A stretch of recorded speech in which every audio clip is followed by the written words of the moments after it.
Yeah, Chairperson and members of the committee, thank you for the invitation to update you on the HSE's vaccination programme. Colleagues joining me today are Damien McCallion, National Lead for COVID-19 Vaccinations, Dr Lucy Jessup, Director of Public Health, National Immunisation Office, Professor Martin Cormican, Chairperson, Clinical Support Group. I'll make a brief opening statement on the current situation with the vaccination programme. It's overall, in terms of our overall objectives, it's important to restate our objectives for the programme, which are to reduce hospitalisations and mortality through vaccination of the most vulnerable groups, vaccinate the largest number of people possible in the general population. Regards to our current position, since the rollout of the vaccination programme began on the 29th of December 2020, significant achievements have been made by the HSE. As of this week, over 1.2 million vaccines have been administered. This comprises 850,000 first dose vaccines and 350,000 second dose vaccines which have been administered. I'm delighted to report the majority of residents in long-term residential care facilities have substantially completed their vaccination.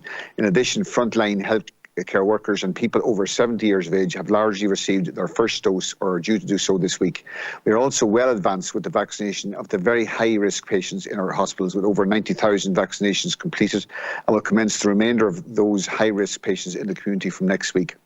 Vaccinators in this phase have included hospital vaccination teams, community vaccination teams, vaccination centres, National Ambulance Service and general practice. I would like to acknowledge the work of all of these staff and those supporting them in the background for their effort in what has been very challenging at times. With regard to supply, we are continually adjusting our integrated operational plan to align with the updated allocation sequencing and confirmation of supply schedules. Despite many challenges, the HSE has adhered to the government's principle of ensuring all available vaccine supply is administered. We are regularly administering 95% of the available vaccine within 7 days of delivery. There has been variability between manufacturers, which can cause complications to our operations team. We have faced continuous challenges with changes in supply volumes and delivery dates, but we continue to work to meet our targets in this regard. Regarding the vaccination plan, clinical oversight and guidance are at the centre of directing the rollout of the vaccination programme to ensure vaccines can be administered safely, efficiently and effectively. Our ongoing planning and rollout includes operating models for GPs, hospitals, community vaccination teams, National Ambulance Service, pharmacies and vaccination centres, alongside the corresponding ICT infrastructure and recruitment mobilisation. We have faced many planning challenges with changes in supply, cohort definitions and clinical guidance in relation to specific vaccines. We've also last week had to readjust due to the decision by Janssen to pause delivery of their product. We are also about to enter another planning cycle this week with the more positive news of increased supply of Pfizer. With regard to vaccination centres, 37 centres are agreed and the infrastructure is in place for these centres. Over 19 are already operating for specific patient cohorts, and this will increase to 26 over the remainder of the week. Staffing is in place and those centres already operating have been working well with good feedback from the public. The remaining centres will open over the following weeks as the necessary supply and demand are in place. Online registration opened last week for those aged 65 to 69 who will be administered through the vaccination centres using the Astrazeneca vaccine, and has gone very smoothly to date. The first appointments have already been offered to those who registered. We have seen early evidence of the positive impact of the vaccination programme. This is illustrated through reduced mortality, reduced incidence of disease and reduced hospitalisations. This is particularly evident in the most vulnerable groups who are the initial priority for the programme. The virus and its impacts on society remain largely unpredictable, and as such, the need for proactive monitoring and flexible planning will always be a feature of our response. We continue to adjust our vaccination plan every time a change is required, and we will continue to be as agile as possible. Thank you. Thanks very much. Could I now call on Professor Butler to make your opening remarks? You also have 5 minutes. Okay, Mr. Chairman, deputies and guests, thank you for providing the National Immunisation Advisory Committee, or NIAC, with the opportunity to explain our work in providing evidence-based advice on immunisation to the Chief Medical Officer. NIAC was established in 1995 at the request of the Department of Health as a voluntary committee within the Royal College of Physicians of Ireland. It has provided advice on immunisation across the ages from infancy to adulthood on matters such as the Hpv vaccination programme, meningitis and influenza vaccine. NIAC develops and publishes guidelines for immunisations in Ireland, which are implemented by the HSE and coordinated by the National Immunisation Office. NIAC also advocates for best immunisation practice through the widespread dissemination of information to healthcare providers and other stakeholders, including the public. The 22-member committee is made up of a wide range of experts that includes representatives from the RCPI, its faculties and institutes, the RCSI, ICGP, National Immunisation Office, Nursing and Midwifery Board of Ireland, Infectious Disease Society of Ireland, Travel Medicine Society, National Virus Reference Laboratory and lay members. Meetings are also attended by the representatives from the Department of Health, the HSE and the Health Products Regulatory Agency. NIAC members regularly participate in meetings of the World Health Organization and European advisory bodies on immunization. It may be helpful to outline the process through which NIAC considers new evidence and provides recommendations. The Chief Medical Officer of the Department of Health formally asked the committee to consider a question about immunization. Since the start of the pandemic, NIAC has considered numerous questions and issued advice to the CMO to inform the Department of Health's immunization policy, which then may be implemented by the HSE. I've provided a background document detailing the processes NIAC undertakes, reviewing emerging evidence, seeking inputs from a wide range of stakeholders, including medical experts in specialist areas, HIQA and the Vaccine Task Force. Thus, all relevant considerations are taken into account together with the scientific evidence on which recommendations are based. Safety is always a priority. This workload has been very significant in recent months. There has been some concern when new recommendations are made or changed. It is important, however, to remember that we are dealing with a disease that is only just over 1 year old. And amazingly, we have highly effective vaccines to provide protection against COVID-19. New evidence about these vaccines has been published almost daily and weekly. As vaccine development and rollout has been more rapid than ever previously experienced, it is expected that there will be many changes to any recommendation, similar to what was seen during the 2009 pandemic, and then we only had 2 new vaccines to combat it. In 2021, with an infection of even greater consequence, greater understanding, adaptability and agility are required to ensure the safest, most effective course is steered. The goal is to safely protect our population from hospitalization and death. We need to balance the known very significant risks of COVID against any vaccine safety concerns that might emerge, while weighing in how other measures can reduce the risk of COVID-19, including the use of alternate vaccines. The guidelines are amended to give the best possible advice on all available evidence at the time, while bearing in mind the safety and well-being of the individual and of the population. Just to state once again, NIAC is not involved in the implementation of the vaccine policy or in the rollout of the vaccine. It is an independent advisory committee that provides advice to the Chief Medical Officer on immunization. Final decisions on prioritization groups and other aspects of the vaccination programme lie with the Department of Health and the government. NIAC acknowledges the significant support of our voluntary members and the collaborations with and by all involved in the vaccination programme in pursuing a common goal of reducing deaths and severe illness from COVID-19. Through maintaining confidence in a high-quality vaccination programme, we can maximise vaccine uptake and reap societal benefits. I thank you for your attention. My colleague, Dr. Brenda Corcoran, who is here with me today, and I are happy to take any questions. Thank you. Thanks very much, Professor Butler. Can I, again, as members are also attending the meeting virtually from their offices and therefore cannot see the clock to monitor their speaking time, I'll advise you when you have I'll try and advise you when you have a minute remaining, and could ask you again to stick to your time allocation in order to facilitate all members participating in the meetings today. So our first question here is Colin Burke. Thank you very much, Dr. Henry and Professor Butler.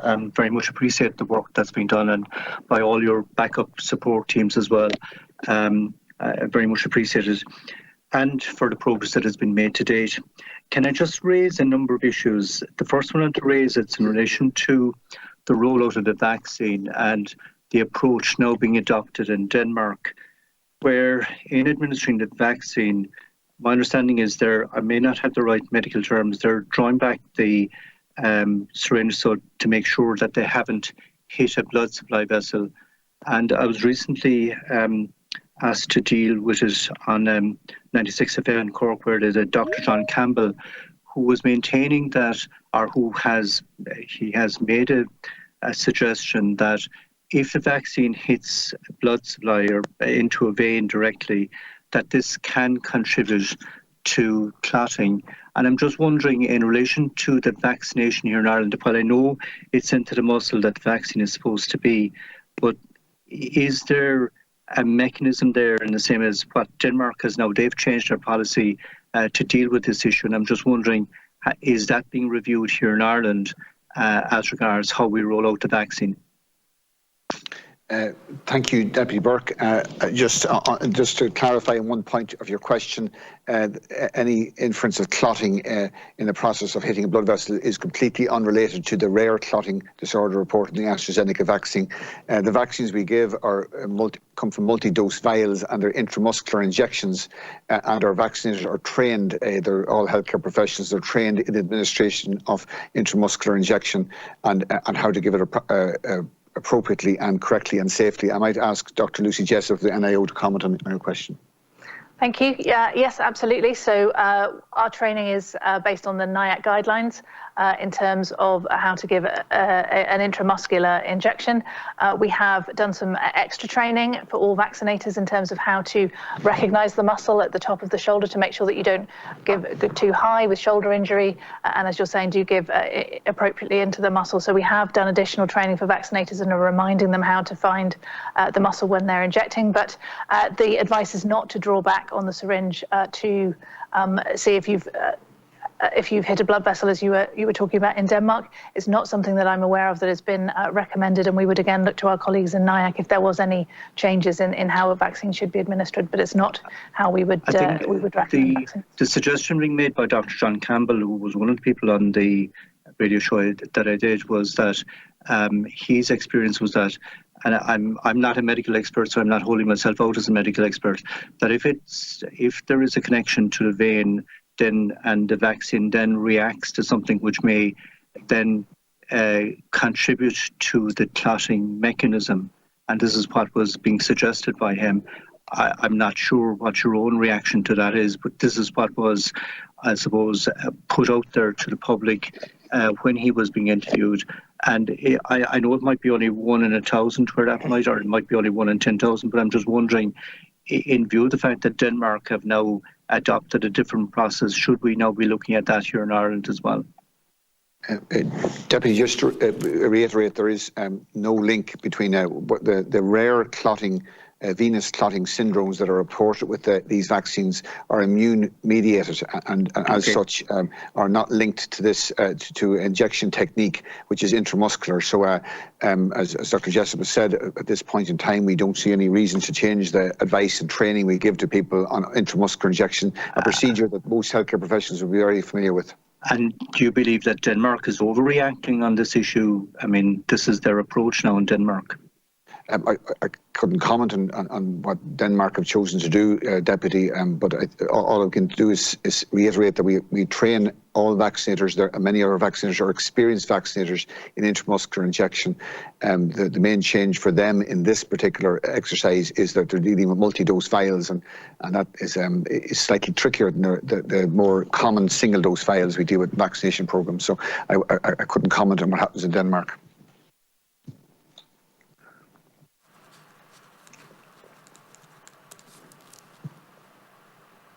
He's on mute. Colm, you're on mute. Sorry, my apologies. The only way of indicating whether or not you've hit a vein is by drawing back on the syringe, as I understand it.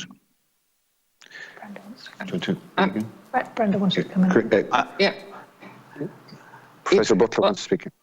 Yes, and Brenda may, Dr. Corcoran may want to speak to this. This subject has actually been discussed at EU level, and that has been considered, and it's felt that that was in no way related to the development of these clots. Dr. Corcoran may want to come in further on that. Yes, thank you. Just to say that the issue in Europe was examined by the European Medicines Agency as to whether there was any link between the vaccine going into a vein, as the Deputy has suggested, and the possibility of these very rare clotting events. All the evidence from the EMA and our colleagues in the Health Products Regulatory Authority is that there has been no association with this. And as has been outlined by Dr. Jessup from the National Immunization Office, if the vaccine is given correctly into the muscle, there is no need to aspirate, that is to take back the needle to see if there is any blood coming out. That is not what is recommended by NIAC, because if you give the vaccine into the correct site, it is not necessary to do that.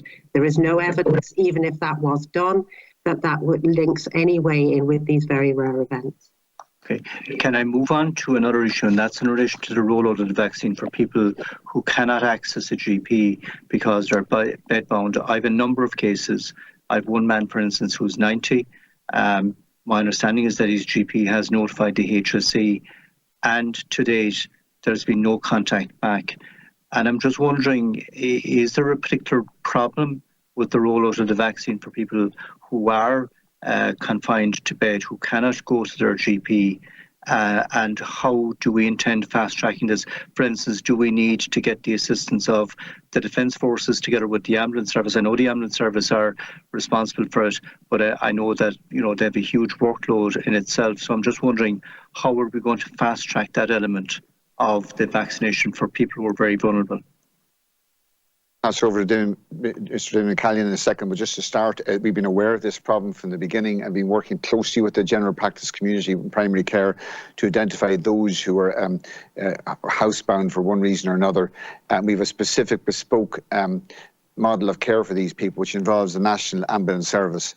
And because we're administering a vaccine which is in a multi-dose vial and which has particular transport and storage requirements which make it quite delicate to transfer, it is by necessity it has to be pre-planned in terms of identifying the number of patients corresponding to a vial in any one region. And we're working, as I say, with National Ambulance Service. I'll pass over to my colleague Damien McCallion to update you on where we are with this cohort now, which are a standalone exercise within the programme.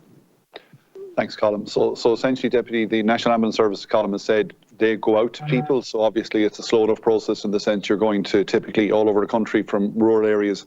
So on, there's around 1,600 people that have been vaccinated through this process, and we estimate the referrals have sort of slowed down. There's very few left, if any, and we're down to about 300 people remaining who are all being scheduled. Probably will be completed over the next sort of 3 weeks or so. So the programme is fairly well advanced. There's a lot done, and the dose 2s have actually commenced already. There would be in the region of around probably 200 to 300 people who've already started their dose 2s as well.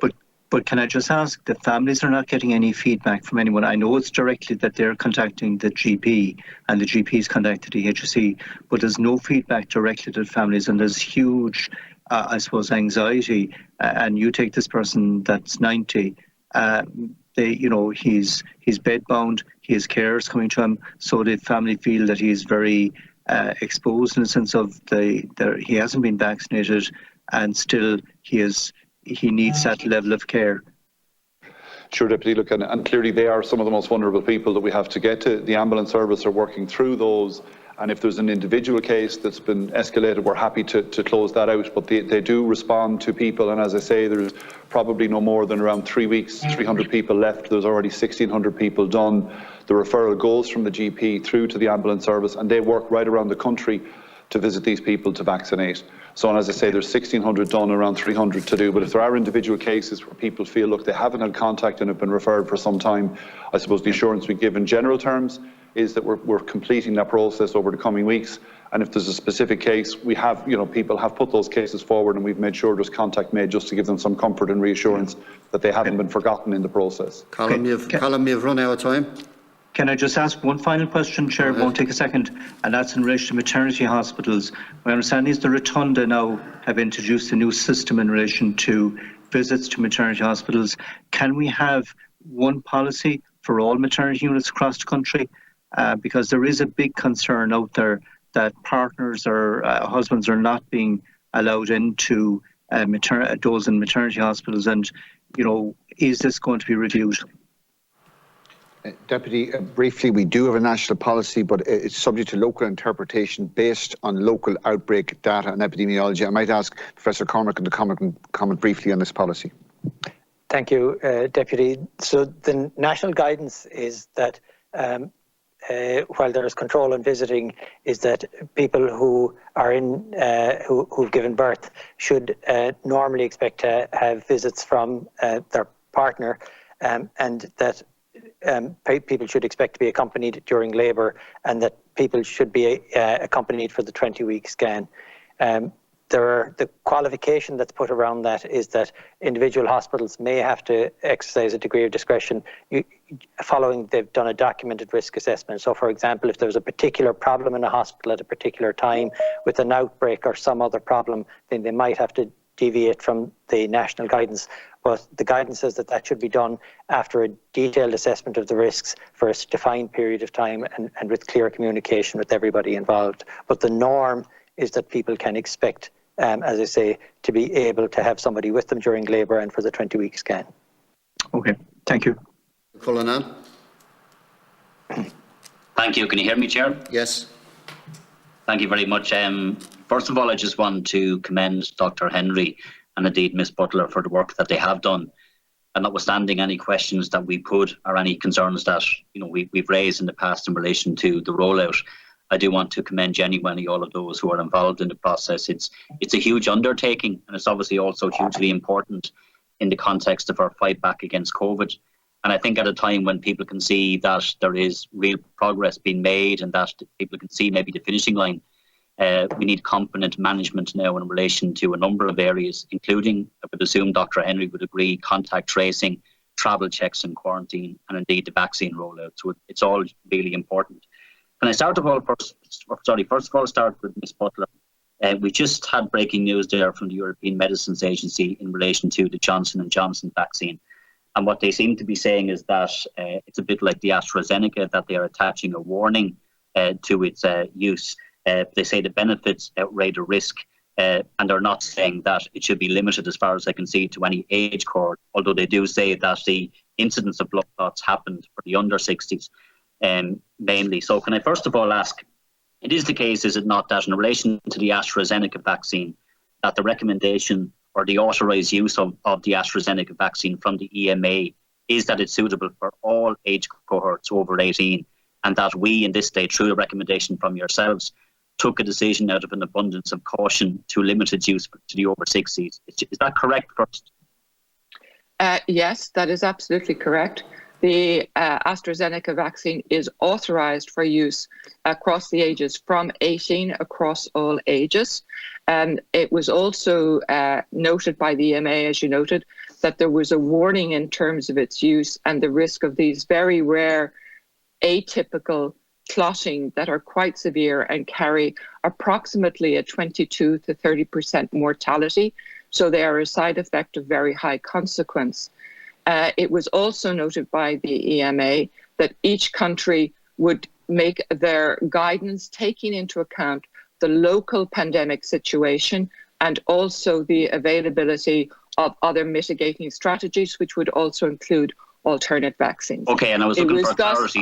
Sorry, Ms. Butler, I was just looking for clarity on that. So given that the EMA, and I know you'll have to study obviously the recommendation or the report that obviously will come from the EMA briefing, but given that it seems to be very similar to the AstraZeneca vaccine in relation to a warning, in relation to its authorised use for all over 18, and then in relation to the benefits outweighing the risk, is it possible that we will see a similar recommendation coming from NIAC in relation to the Johnson & Johnson vaccine that we have with AstraZeneca? Because it seems to be exactly the same, a warning, but yet the EMA is still saying that it's suitable for all over 18. So are we looking at something similar here in relation to a recommendation in relation to the Johnson & Johnson?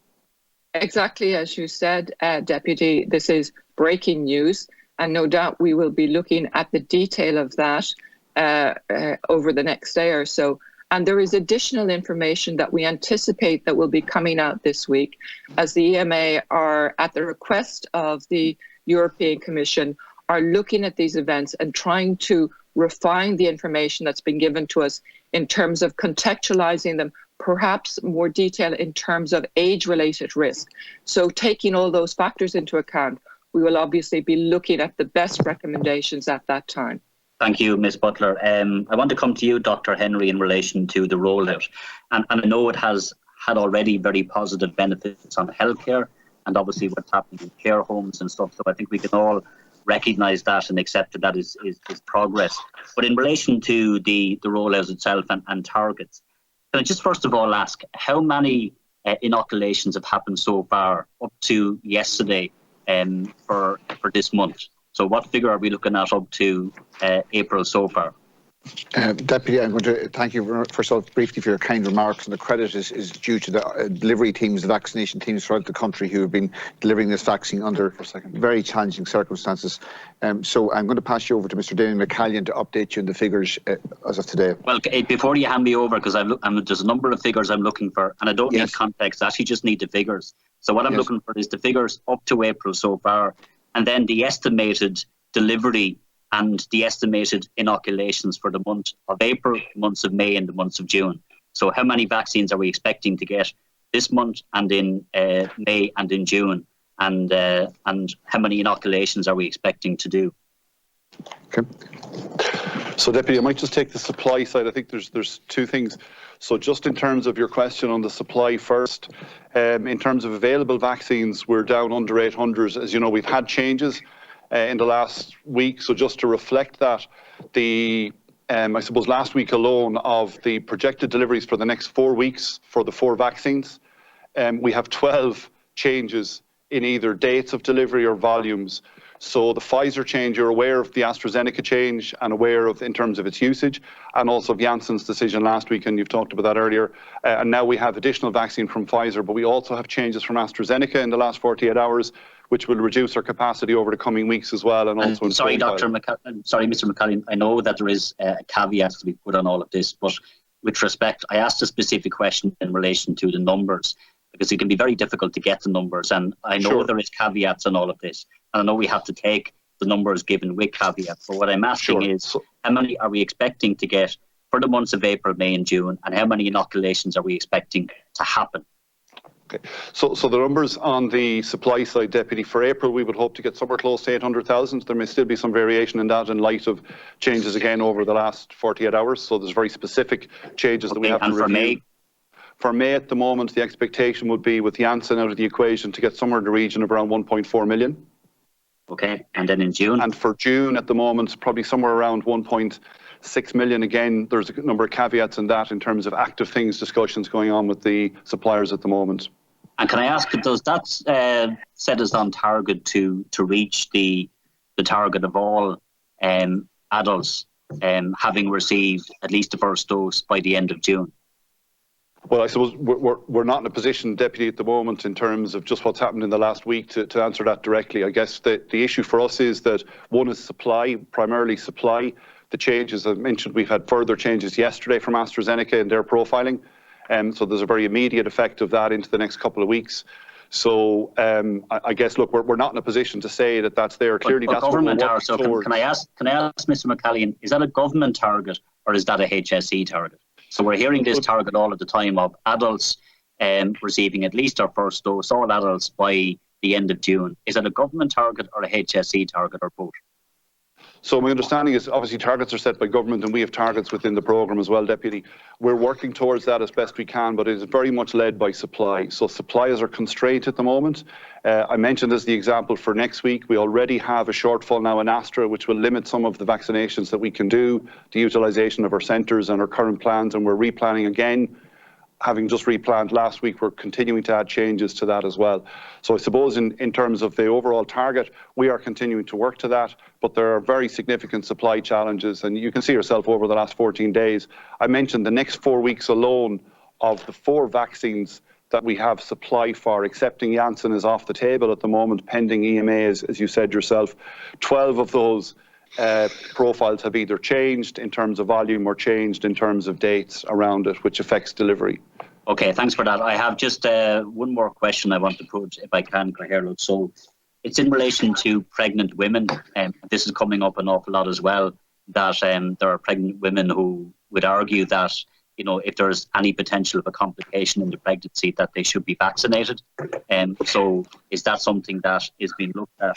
And second of all, Mr. Henry, senior trade union representatives have been in contact with me in relation to prison officers who are escorting prisoners to hospital, and they would see themselves as patient-facing, and yet again, they don't seem to be recognised. So is that 2 areas that we're looking at? And then final question to yourself, Mr. Henry, are we still going to see weekly updates and reporting on vaccine rollout?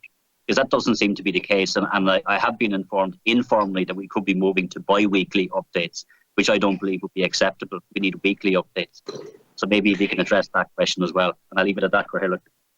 Yes, Deputy, I'll go through those as quickly as I can. The first, I'll deal with the second issue first in relation to prison officers. We are now going through age-based cohorts based on the NIAC advice and based on the principle of reducing harm, and the greatest harm is associated with age, which trumps any differential between professions. Of course, healthcare workers within prisons have been vaccinated, as have prisoners who have special conditions or those who qualify by age or underlying conditions. But as for prison officers, they will be vaccinated if they come within age cohorts or within underlying illness cohort as any other profession. I might ask Dr. Jessup to comment on the issue of pregnant women and the vaccination. Sure, thank you very much. Yes, so pregnant women are eligible for the vaccine, again, in a similar way to prison officers, as Dr. Henry has said, in terms of their cohort. So we have been vaccinating pregnant healthcare workers, and we will be vaccinating pregnant people with high-risk medical conditions, and then within the age cohorts going down. I don't believe there is current recommendations to put pregnant women in a high-risk condition, but obviously, as with all the programme, NIAC are looking at any available evidence, and if that is something that needs to be prioritised over and above a person's age cohort or their other medical conditions, then that's something that can be looked at.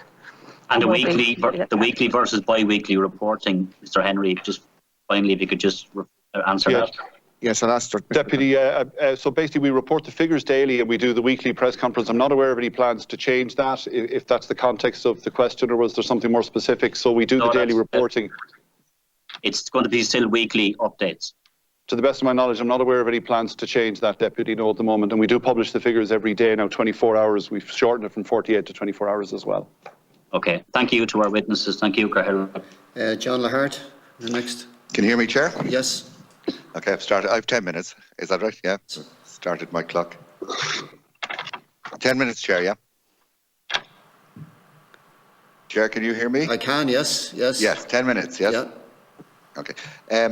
Look, I just want to extend the thanks to NIAC and the HSE as well. When will, just Dr. Henry, when will pharmacists join the vaccination programme? Thank you, Deputy. The recent changes in the relative allocation of vaccines to different groups. Can you tell us when will they join the programme? Yes, I'll just pass you over to Mr. McCallion now. I just want to set context in that we. No, I don't really need the context. Just when will they? Yeah, if that's great. Sure, Deputy. So basically, we've been working with pharmacy for some time with the IPU and the PSI, the pharmacy side of Ireland. There's a number of steps that we had to go through with them. One is obviously to get the agreement. Secondly is to get an operational framework in terms of how they would operate as vaccinators. Thirdly is to put in a technology solution that would allow them to function. We would have provided some of that information in the briefing note. We plan to trial that solution. It's a cold trial. In other words, they won't actually be vaccinating people in it. They'll actually just be trialling the system to make sure it all functions.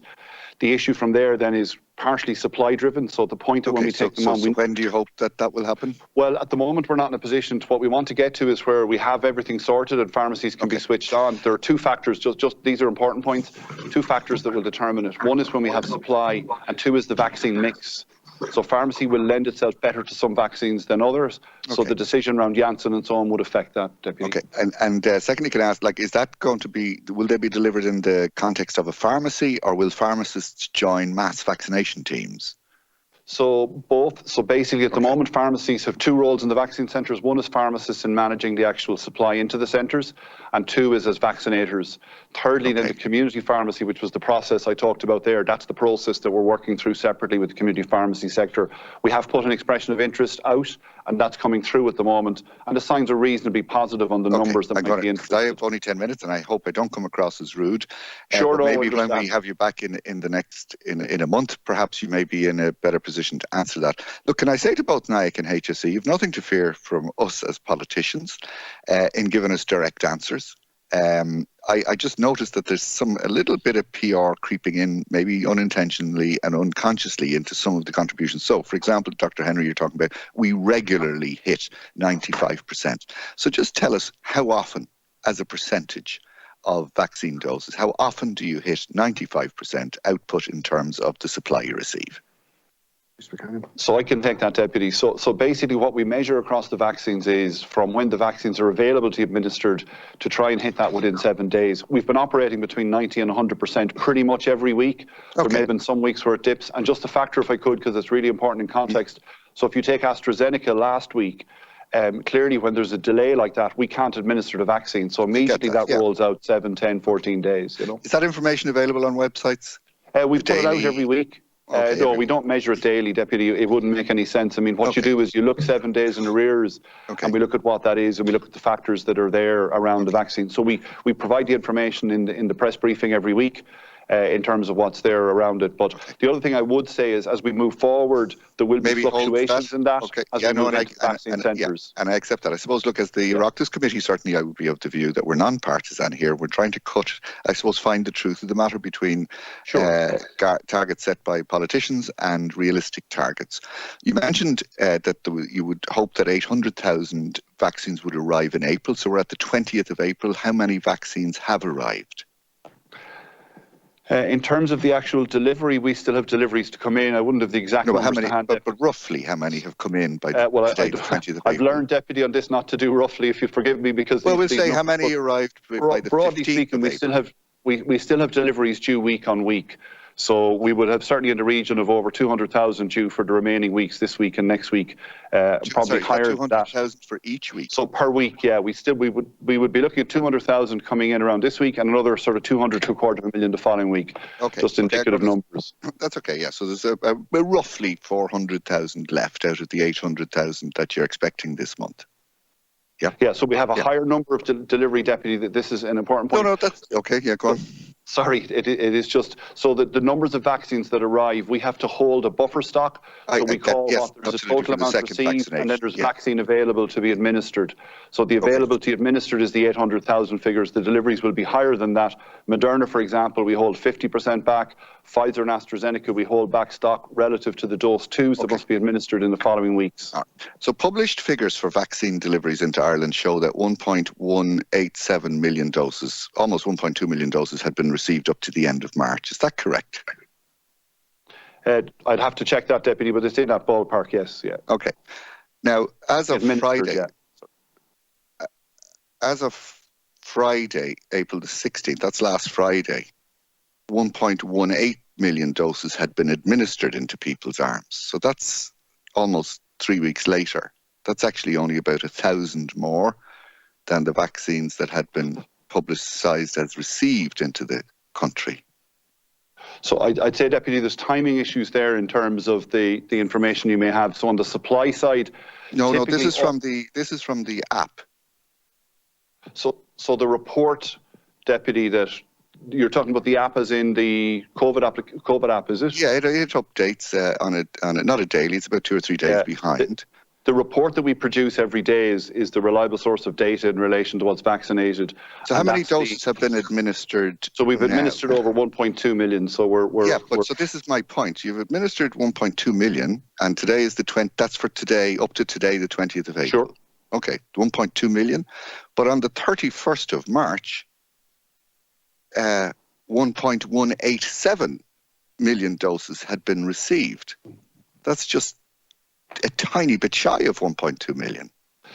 But there will be a difference there, Deputy, even over I know the buffer and all the rest of it. Yeah. But like we were talking about, can I just put it this way? Because for 6 weeks now, the HSE and others have been talking about that we would administer 250,000 doses per week in April. Now, I forgave that for the first week in April, even forgave it for the second week in April, and then we had the AstraZeneca thing. But remember, AstraZeneca is only accounting for 25%. So at the end of March, we had received we'll just ballpark it, 2 million doses. That's 31st of March. And as of today, we have administered 1.2 million doses. So there's a couple of factors there, Deputy. The end of March supply figures will clearly have increased. And secondly is we have a buffer that we maintain, which is for Moderna, it's 50%, and for Pfizer and AstraZeneca. But Moderna is tiny, there's only 50,000. But also for Pfizer, Deputy, we hold dose for dose 2. And separately to that, we also look at, say, on AstraZeneca in recent weeks, we had to pause administration of AstraZeneca and had to be filled up stock. But we were talking about I suppose what I'm trying to get to is, targets were set, not by you, but although Philip Reid did talk on radio about, 250,000 vaccines per week. Now, we're at 1.2 million vaccines administered today, and we're to get to 4 million by the end of June. And you know what, I'm actually not really, the target isn't the big deal to me. I suppose it's what missing the targets imply. They're not your targets necessarily. There's 27% of Irish people unemployed. It's a quarter of the population don't have jobs right now. And so the vaccination programme is so critical to those people, mobilising those people back to their jobs and opening up the economy. There's people surviving on €350 a week. So that's why targets are important in terms of planning. Now, we've 1.2 million, which means we've 2.8 million to reach the targets the government set, that all adults in the country would have received at least one dose by the end of June. And I'm seeing that 1.2 million vaccines were received up to the 31st of March. And as of today, in or around 1.2 million vaccines have been administered. And it just doesn't seem to add up to me. And so all I'm saying, Deputy, is there's a timing there in terms of the difference in date between your supply figure and the administrative figure. So from the numbers that we have, we know, other than the impact of Astrazeneca in the last week, we're achieving the vaccination numbers, the administrative numbers within that 95%, that 90 to 100% in terms of the if everything went okay, and again, we're not going to hold you to this, we've 10 days left in April. How many? There's about 400,000 due to come in. Realistically, if we were at 1.2 million vaccines administered today, where might we be at the end of April? Yeah, so what we've declared is our target for this week is between 140 and 160,000 based on the issues that occurred last week. And we've got information from Pfizer as of yesterday, which we're now building in our plan with additional supply, which will allow us to do more vaccines hopefully next week. But as I said, in the last 24 hours, we've had a reduction in the supply of AstraZeneca. Okay. But we're at 1.2 million today. Where would we be if those figures come through by the end of 30th of April? So what I was saying, Deputy, for this week, our aim is to do another 140 to 160,000. Okay, so that'd be 1.46 million. Yeah, and the following week? For the following week, the team are working through the additional numbers from Pfizer that we're getting, and we're also dealing now with a shortfall in AstraZeneca. Okay. So when we complete that, we'll have a number for next week. But our aim for next week would be to increase the numbers that we're doing. Final question then, if I can ask you. Have you the capacity, if everything was all the winds were blowing in your direction, and pharmacists were on board and dentists and everything, when can you reach, because they've promised this for 6 weeks. We're going to do 250,000 next week. I've heard this for 6 weeks. Do you have the capacity to reach 250,000 vaccines if all the winds were blowing in your direction? Yeah, so to get over that 250,000, Deputy, over the coming weeks, we certainly could have achieved that with the workforce that we have and the vaccination through general practice and through the vaccination centres, our hospitals and our community vaccination teams. Okay, so hiccups have held you up on that. Well, there's two factors. So one is predominantly supply. We don't have the vaccine in terms of running through. The second thing, then, we're standing up the vaccination centres. We would have mentioned that in the briefing note to yourselves. And as they settle in, then they will generate a lot more additional capacity. And then we've talked earlier about then other vaccinators coming on, such as the pharmacies then at a later point, which will increase the capacity further. Could you get to 250,000 a week? John, we will get to those figures. We will need to get to those figures, but I'm just saying that at the moment, our constraint really is we do not have the supply that would allow us to test the system, I suppose, to get there. And we were hoping to get to over the 200,000 mark in the coming weeks, but we just will not have the supply to achieve that at the moment. Okay, and thanks and I apologise, Chair, if I came across as blunt. It's just for 10 minutes. Not at all. If we had an hour, we could, and I really appreciate your the detail of your answers. Thanks, Chair. Thank you. Our next contributor is Roisin Shortall. You have 7 minutes, Roisin. Thanks, Chair, and I'd like to thank all our guests and thank them for their work. The last speaker just indicated just how frustrating it is trying to get your hands on basic figures, and I don't know why we have to have a battle for that. We did submit questions before this meeting, and that was helpful, and it worked well. And I'm just wondering if we can get an undertaking that we can do this on a regular basis and we'll get written replies. This is just basic data that we're trying to get our hands on, and we shouldn't have to battle for it. That figure of the figure in relation to the weekly number of vaccines given, the highest weekly number was administered of 129,000. It's a very long way short of 250,000. We haven't got today's figures yet, so we don't know what the figure is for the last week. And I just wonder, could that figure be made available to us either now or as soon as possible? It's hours later than normal today for some unknown reason, but we need to be able to keep track of this, so can that figure be made available? The other figure that hasn't been made available is the weekly supply projections. We were promised that on a weekly basis. We haven't had an official supply projection since the 7th of April. So there's 2 weeks outstanding. Can that be updated now quickly? And can we have those figures today? I want to address questions just to in relation to pregnant women. And I'd like Professor Butler to respond if that's possible, please. We see reports about 3 pregnant women being with COVID being in ICU last weekend. We also know of those reports in relation to the risk to pregnant women of miscarriage and stillbirth as a result of COVID. At this stage, do you believe that pregnant women, all pregnant women should be regarded as a priority group for the vaccines? Or are you satisfied to continue with that suggestion that they would be dealt with on an age basis or on their relevant cohort, irrespective of pregnant status? Thank you for bringing this up. I think this is a very important issue, as you've highlighted, because yes, women who are pregnant are not at more increased risk of getting infection, but they are at increased risk of adverse outcomes. And there are particular circumstances related to pregnancy in the sense that it is a time-limited time in terms of when you can vaccinate them or when it's best to vaccinate them. So the problem in the beginning was that, as we know, pregnant women were excluded from the clinical trials. And so there is always a vaccine and a risk-benefit analysis. What's happened over time is, particularly for the RNA vaccines, there have been increasing use of those vaccines in pregnancy, such that now there is an accumulating amount of information on them and on their safety in pregnancy related to that, in as far as they still rely on a passive reporting system. But in the US, where they've been used quite widely, the data coming from there is very reassuring. So this is something that is very important. And we have been looking at this very actively at the moment, and we'll be preparing some advices for submission to the Department of Health in this. In respect of the priority that would be awarded to pregnant women? Well, I think it's in terms of, at the moment, the recommendations for pregnancy are just that it would be offered to those with high-risk conditions, okay? Yeah.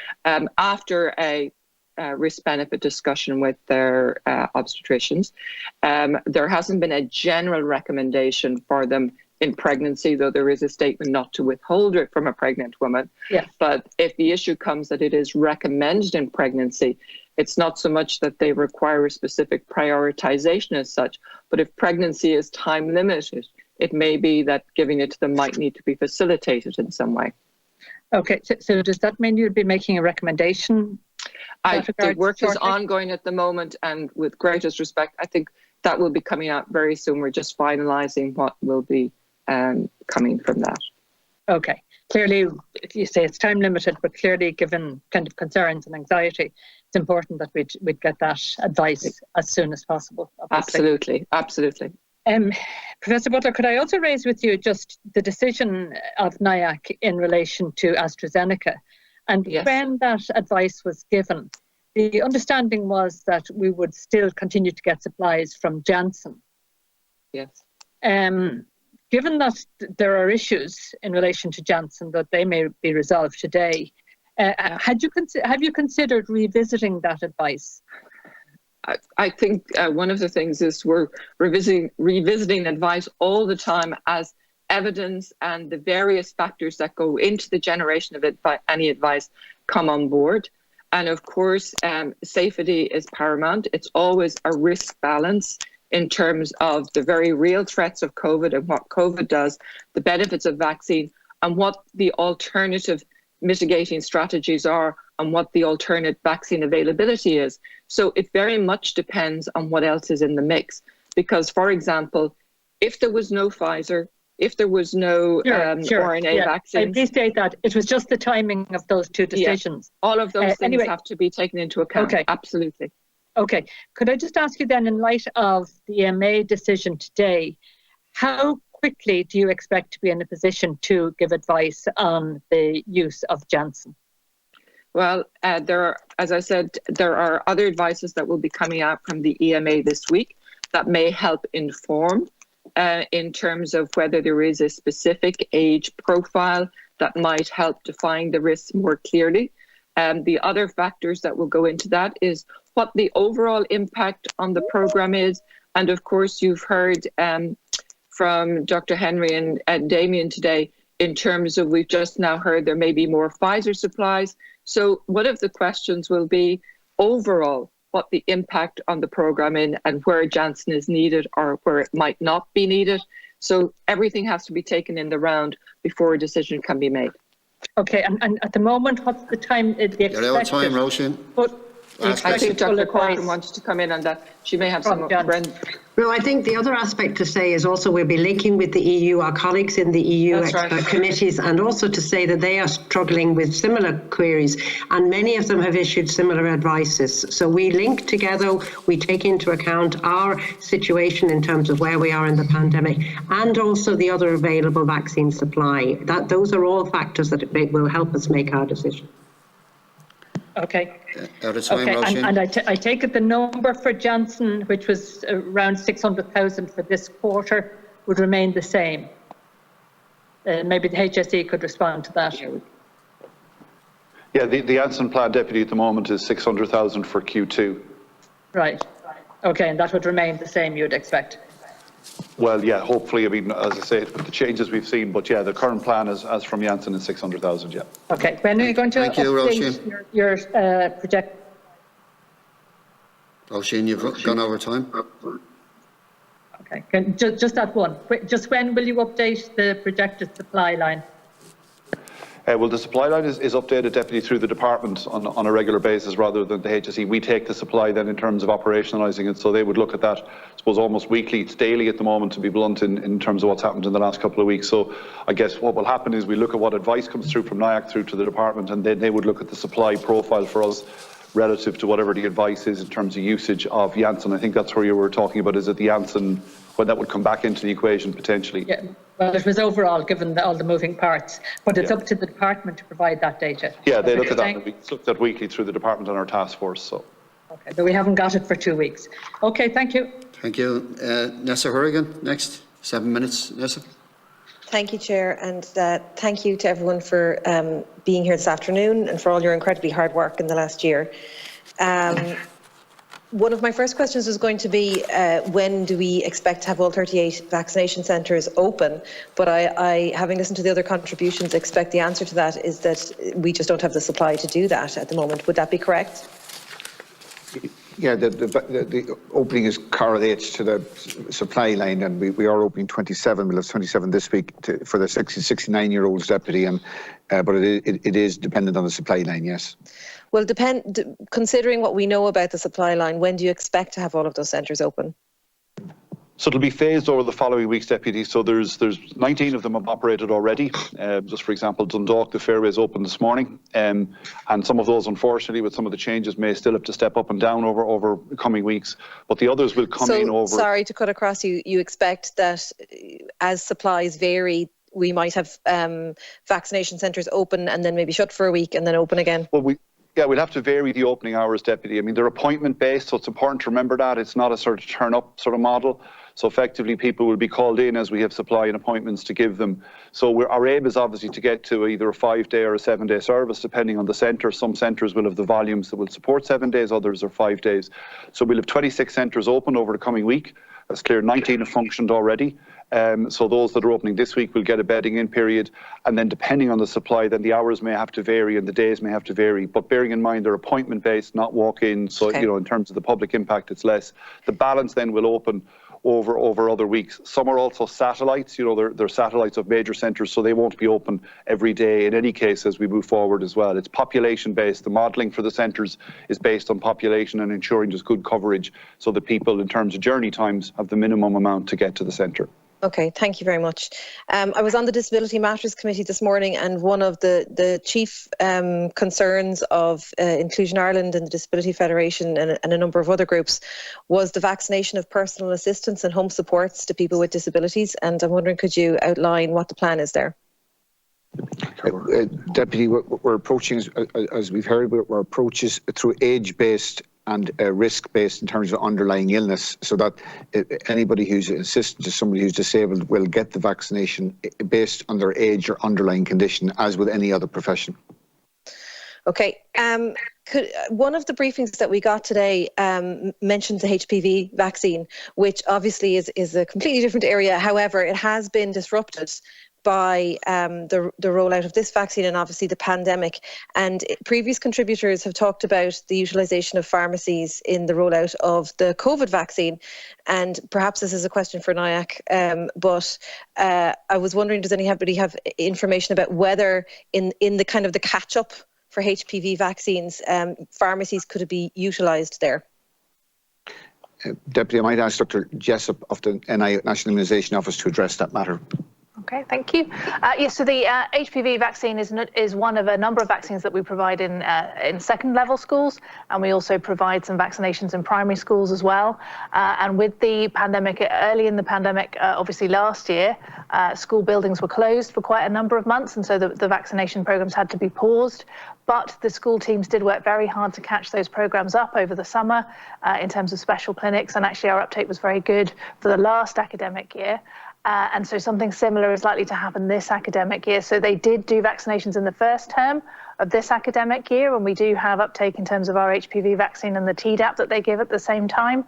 And then now the areas are looking to restart those clinics, whether it's going into schools or whether it's doing a mass vaccination clinic to catch people up. So that is likely to be the model in terms of catching people up and making sure those programs are finished before the end of the academic year, before the start of the next academic year, essentially. But the uptake level is at 65% right now. Now, I accept that there was a point in the briefing that it may be about data and data input. But if we're looking at low rates of take-up of the HPV vaccine, are we sticking with the provision of that vaccine through the school model, or is there an option for making it more available in a kind of a walk-in scenario within pharmacies?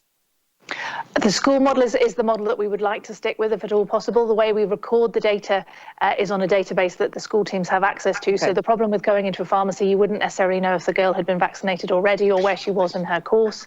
It's also, pharmacists are only allowed to give certain vaccines by law at the moment, and HPV is not one of those vaccines that is allowed for them to give by law. So they would need a change in the law and they would need specific training for that. So it's not something in the short term that I think we need, because I believe we can catch up over these next few months. Okay.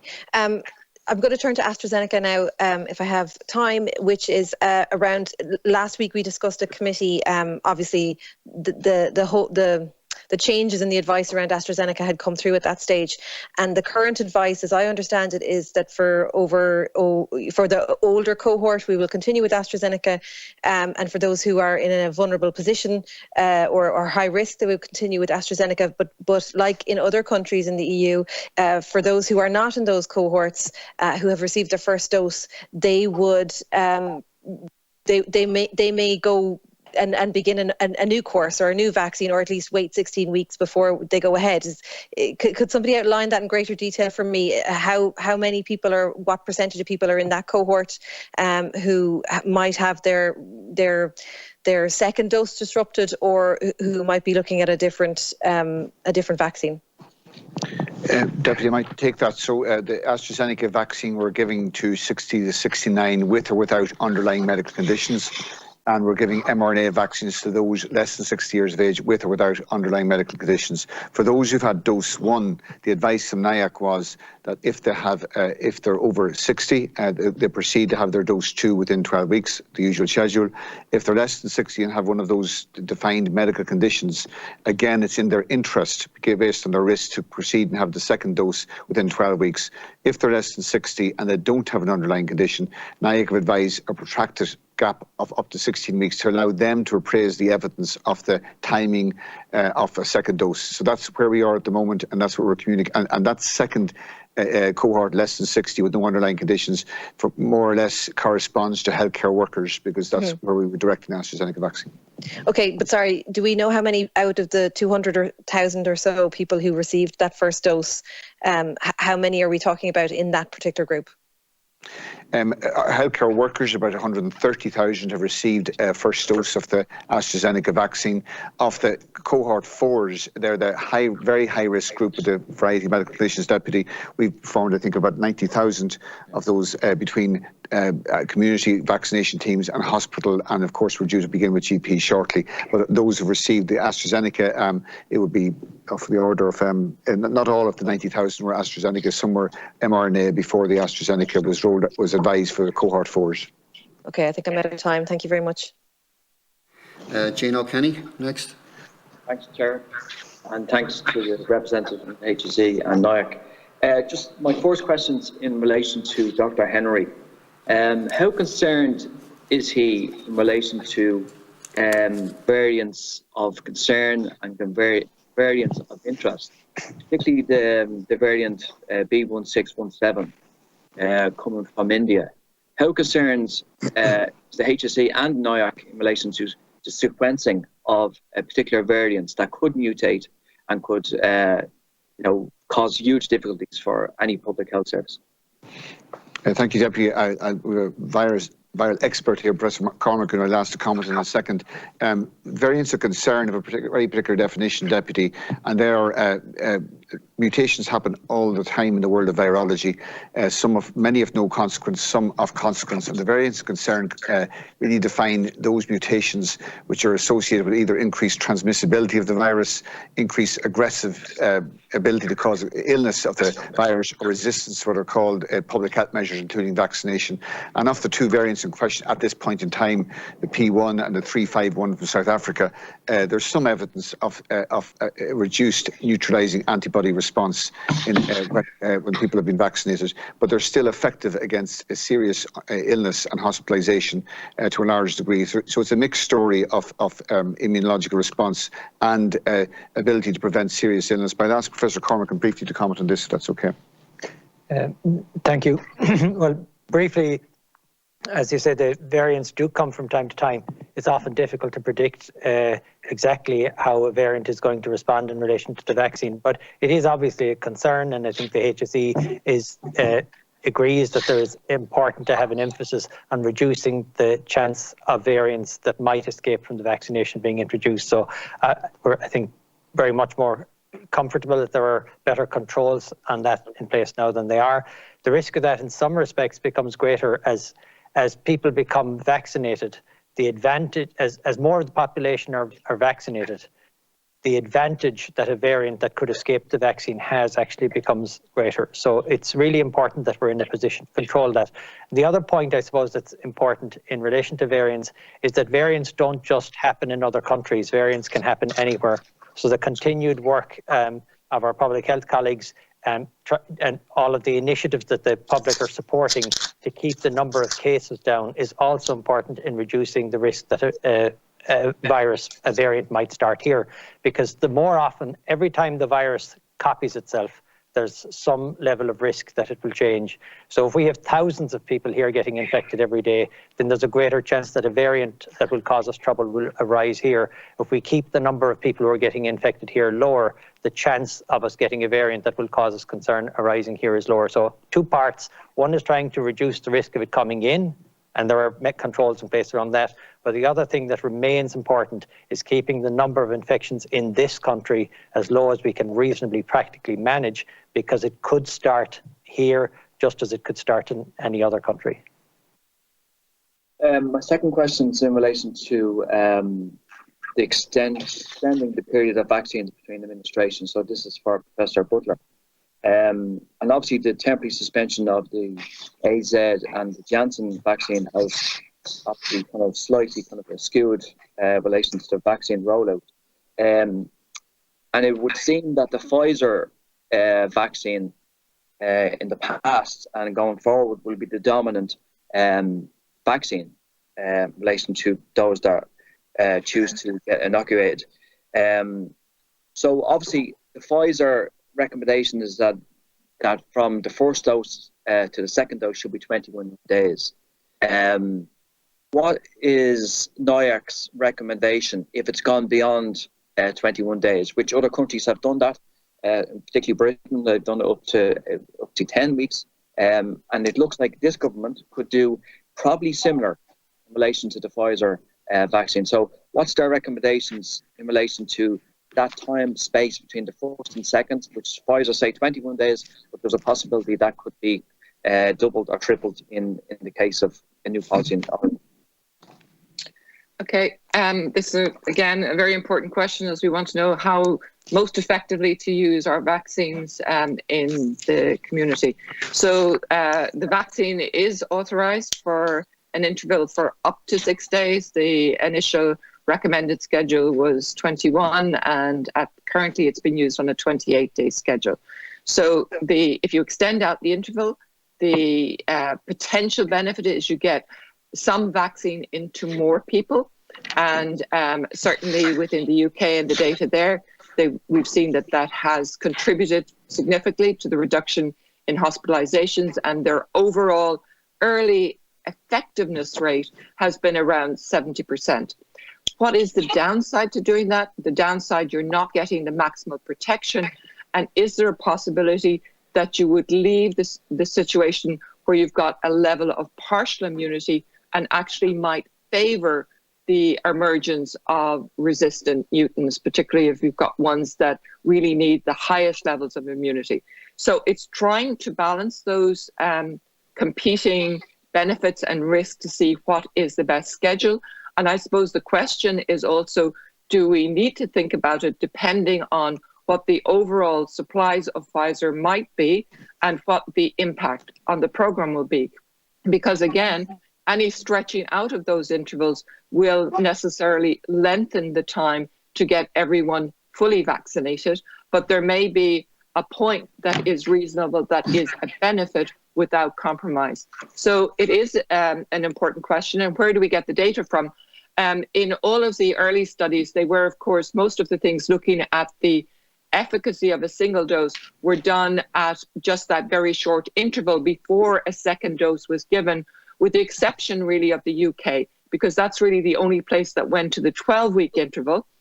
And they have updated on a monthly basis their effectiveness data. It still was rather short term, but a report should be coming out at the end of this month. It usually comes out about the 22nd or the 23rd of the month, and to see if there are any problems with extending that interval or if it's something that is safe and might be beneficial. But again, it depends on whether what the supplies are and what the overall need is, because we do know that 2 doses of the vaccine gives you the best protection and the best response. Thank you. And what would NIAC be recommended, Professor Butler? Well, at the moment, we are looking at all those evidence and waiting for that information to come in order to give a recommendation. Thank you, Gino. Our next questioner is Martin Conway. Thank you very much, Chairman, and I'd like to thank both Dr. Henry and Professor Butler and their teams for the amazing work they've been doing on behalf of our country over the last 12 months. I have a few questions, and I'm looking for specific answers if possible. Cohort 1, of the 105,000 in Cohort 1, how many now have actually been vaccinated, have received their first and second jab? Deputy, they're more or less fully vaccinated. Yeah. Okay. There would be a small number, Deputy, just left, which is partially related to things like outbreaks in certain settings and our ability to go back. So we will be continuing through April, and probably some of those could take a little bit of time to wrap up. But essentially, all dose 1s and the majority of dose 2s, with a percentage left to be done going back through outbreaks. So that work will continue, but it's a timing issue. Skipping on very quickly, there's a continuous programme to vaccinate people at point of entry to nursing homes too, from wherever that may be. Fantastic. Just moving on then to cohort 3, of the 482,387 people in cohort 3, how many at this stage have received their first jab?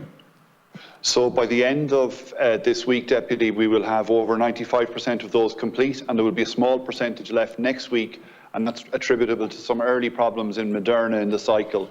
So essentially all of the over 70s by the end of this week will be substantially completed, and we will have a small amount to complete next week then in relation to less than 5%, which is attributable back to issues in the early part of the programme for the over 70s. So you're still talking about 25,000 people who haven't received their first jab yet of the over 70s.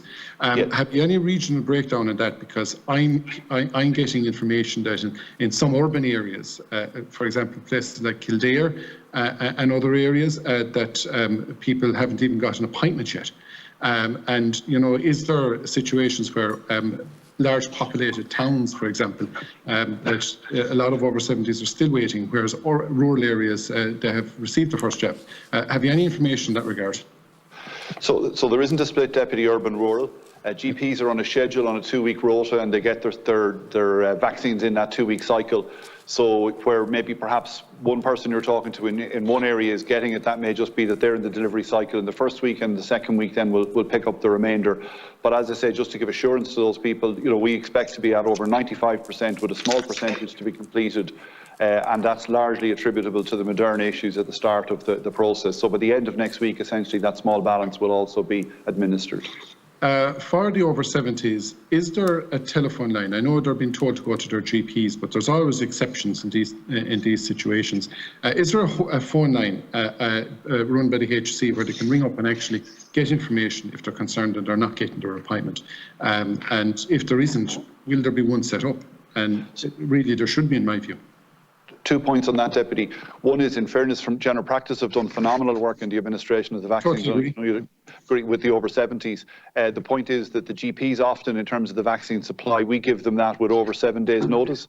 So sometimes the appointments can't be given out that far in advance, and that's why people may perhaps, as you say, have some uncertainty. We have HSE Live, which supports it, but they won't have access to individual information in relation to general practice. So if there are people, as we move through the next 2 weeks, who feel they haven't been picked up in the process I've described, we will be able to ensure that they get their vaccine, whether that's through their GP or through HSE Live. But what I would say at the moment, there's no value in someone ringing HSE Live at the moment, because they won't know, you know, whether the person's in a particular practice or not. But as we conclude dose 1, if there are people left, we will be able to pick them up then. Cohort 2 then. How many of the 250,000 people in cohort 2 have received their first jab? Well, so cohort 2, the frontline healthcare workers, is substantially completed. What I would say, Deputy, is there will be an ongoing requirement to vaccinate new frontline healthcare workers, new medical students, new placements. We have over 5,000 student placements a year. HSE has a turnover rate of over 4%, and equally in the private sector. So there will be a separate ongoing process, a pathway set out for new healthcare workers that come in, but the original cohort definition, and those people are there, is now substantially complete. There are small numbers. Of that 250,000 then, and we assume that the vast majority of them have been completed, how many of those are admin staff and remote working, albeit in the healthcare sector? Well, I suppose, Deputy, the model on that is local service managers made decision, be they in the public, private or voluntary sector. So we wouldn't have that level of breakdown. The number of administrative staff would be consistent with what we have in the entire healthcare system, but you wouldn't have the detail. So the model that was used initially, hospitals and such like were vaccinated directly, and there was huge pressure in the early part of the pandemic, you may remember, of the vaccination programme, when there was very high rates in terms of the actual prevalence of the disease, hospitalisation amongst healthcare staff and so on. So as we moved through, then we introduced a portal for healthcare workers, and individual providers, be they public or private, that responsibility was placed on them then to ensure they identified people. It didn't necessarily look... Do you believe that was a mistake now? No, I think if you think of the time, and I might ask Dr. Henry to come in on this in a second, I think it was at that time when you look at what it was trying to address, you could have been overly administrative and that would have had an impact in terms of provision. So I think I might ask Dr. Henry to comment on the circumstances of the time, but I think the sequencing that was set out by Professor Cormack and others clearly set out the process, and we believe in the main that was followed. Deputy, just to put context into this, we did roll out the programme in the middle, at the beginning and the cusp of the worst surge of this pandemic. Today, we're the month of January 2021, so almost half the total number of cases we've had since the beginning of the pandemic, and we certainly don't have any regrets about the way we asked hospitals and community teams to vaccinate as quickly as possible, all members of hospital teams and nursing home teams, because we had multiple outbreaks that were a real threat to residents and staff alike in both settings. Can I ask you, Dr. Henry, just about the backup lists that GPs are working from? Is it correct that of the backup lists now for the over 70s that it has to be from 59 down, that nobody between 60 and 70 can be in a backup list? Is that correct? Well, for the over 70 list, the backup list, the over 70 is mRNA vaccine, Deputy. So we're giving, as you know, from the latest iteration, we're giving the Astrazeneca alone from 60 to 69. So our backup list in the first instance should be within the same cohort, that is to say 70 plus. Of course, otherwise, if that has been exhausted. If that's been exhausted, we would ask them to go to the next cohort list, which would be, in this case, people, eligible groups less than 60 years of age. So you could be in a situation then where somebody between 60 and 69 would be in a position to respond at short notice to a phone call, get a vaccination, but now can't and could end up waiting several weeks, even though we're told that the structure of it is age-based and that the younger you are, the less likely you are to suffer the effects of COVID. Last question, Mark. But Deputy, we have started off the programme for 60, 69-year-olds. As we explained earlier, we've opened the portal since last week and we started mass vaccination centres. 27 will be open by the end of the week, administering the Astrazeneca vaccines in age, declining, going down from a descending order from 69 to 60, first dose for this cohort. And that will proceed for 65 to 69-year-olds over the next 3 weeks, and we'll progress seamlessly to 60, 65-year-olds thereafter. So that programme is up and running now. It's 27 centres that's opening, that will be open at the end of this week, not 28, as Minister Donnelly had said in briefing material he made available. Last question. Yeah, so Deputy, and there'll be others, there are 2 others then due in next week, which will take it up to 28, Deputy. I think what we said earlier is 26 and 2 more then coming through, and then the balance will follow over the coming weeks as demand, as the supply is there, and I suppose the demand is there for it, because in the short term, Deputy, we don't have the supply to maintain them at the level we need in terms of the level of vaccine. Okay, thank you, Chairman. Thank you, Dr. Henry. Senator Anna Hoey. Hi, hello. Hopefully you can hear me all right. I just want to quickly, and I know we kind of talked around this, so I just want to get absolute clarity on this. So it's similar to what Senator Conway was talking about, rural communities. And, for people who are housebound and cannot get information when they're due to be vaccinated, nor can their carers. And this is coming up, I'm sure, all across the country. And I've had people from across the country contact me about this. And I have one case of a local woman in Meath who's trying to find out from her husband, who is 70 and getting peg-fed, is going to get vaccinated. Another 97-year-old man in rural Galway has yet to be offered a vaccine, but his daughter in her late 50s and cares for him was offered one. So there is a little bit of an issue, I think, of people falling through the cracks, particularly vulnerable people who would very likely need their vaccine administered to them at home, who have not yet been seen to. So I just want to, you said that over the next 2 weeks that these people will be caught, they'll be picked up by the system. So is it reasonable for us to be able to say to those people, look, in the next 2 weeks, you absolutely are going to get seen to, that we have, the NIAC and the HSE are very confident that you will be seen to in the next 2 weeks? Senator, we will reach everybody. Just reiterate how difficult this is. I don't want to overemphasise this, but it does need to be said again that it is extremely difficult with a multi-dose vial that is very, very definitive storage and transport requirements that are time limited. It has to be planned with the NAS to deliver once that vial is reconstituted. It is 6 hours before it can be used. So we have to plan the administration of the number of doses coming out of that vial in quick order between different households. And of course, the NAS, it's not just a matter of administering the vaccine and leaving the house, because these are frail individuals and they have to be observed for at least 15 minutes after at home. So it is a considerable undertaking. So far, we've heard earlier that I think it was 1,600 have been done. We have a few hundred left to do, and we are committed to reaching everybody. And yes, there are people who are concerned, and I would say that we've identified all this cohort through working with general practitioners who are best placed to identify those who really can't travel to vaccination centres or to GP surgeries. And just to say, Deputy, just for the avoidance, sorry, it is a 3-week window when we're saying that we're hoping to finish. There's about 300 left.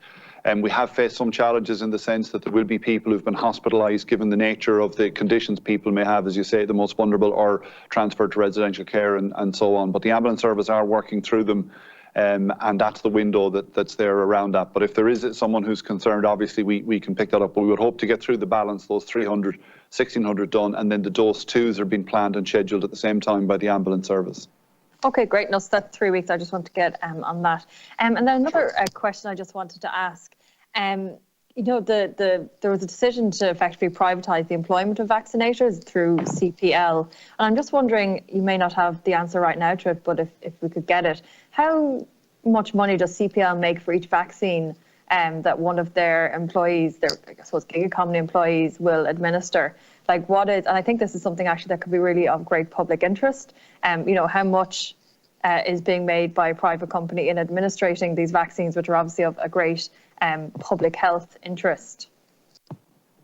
So Deputy, they're not paid in terms of the number of vaccines as such, but we can certainly revert with details. I mean, obviously there may be some commercial issues, but I'm sure we can revert to you with details around the nature of the contract. CPL are essentially recruiting people into the centres, and then are essentially managed by our people, by the HSE within the centres from there. So they're supporting the recruitment process into the centres, and as I said, I think in the briefing that was provided to yourselves, you know, that has produced good numbers so far, and we're continuing obviously to recruit on that basis.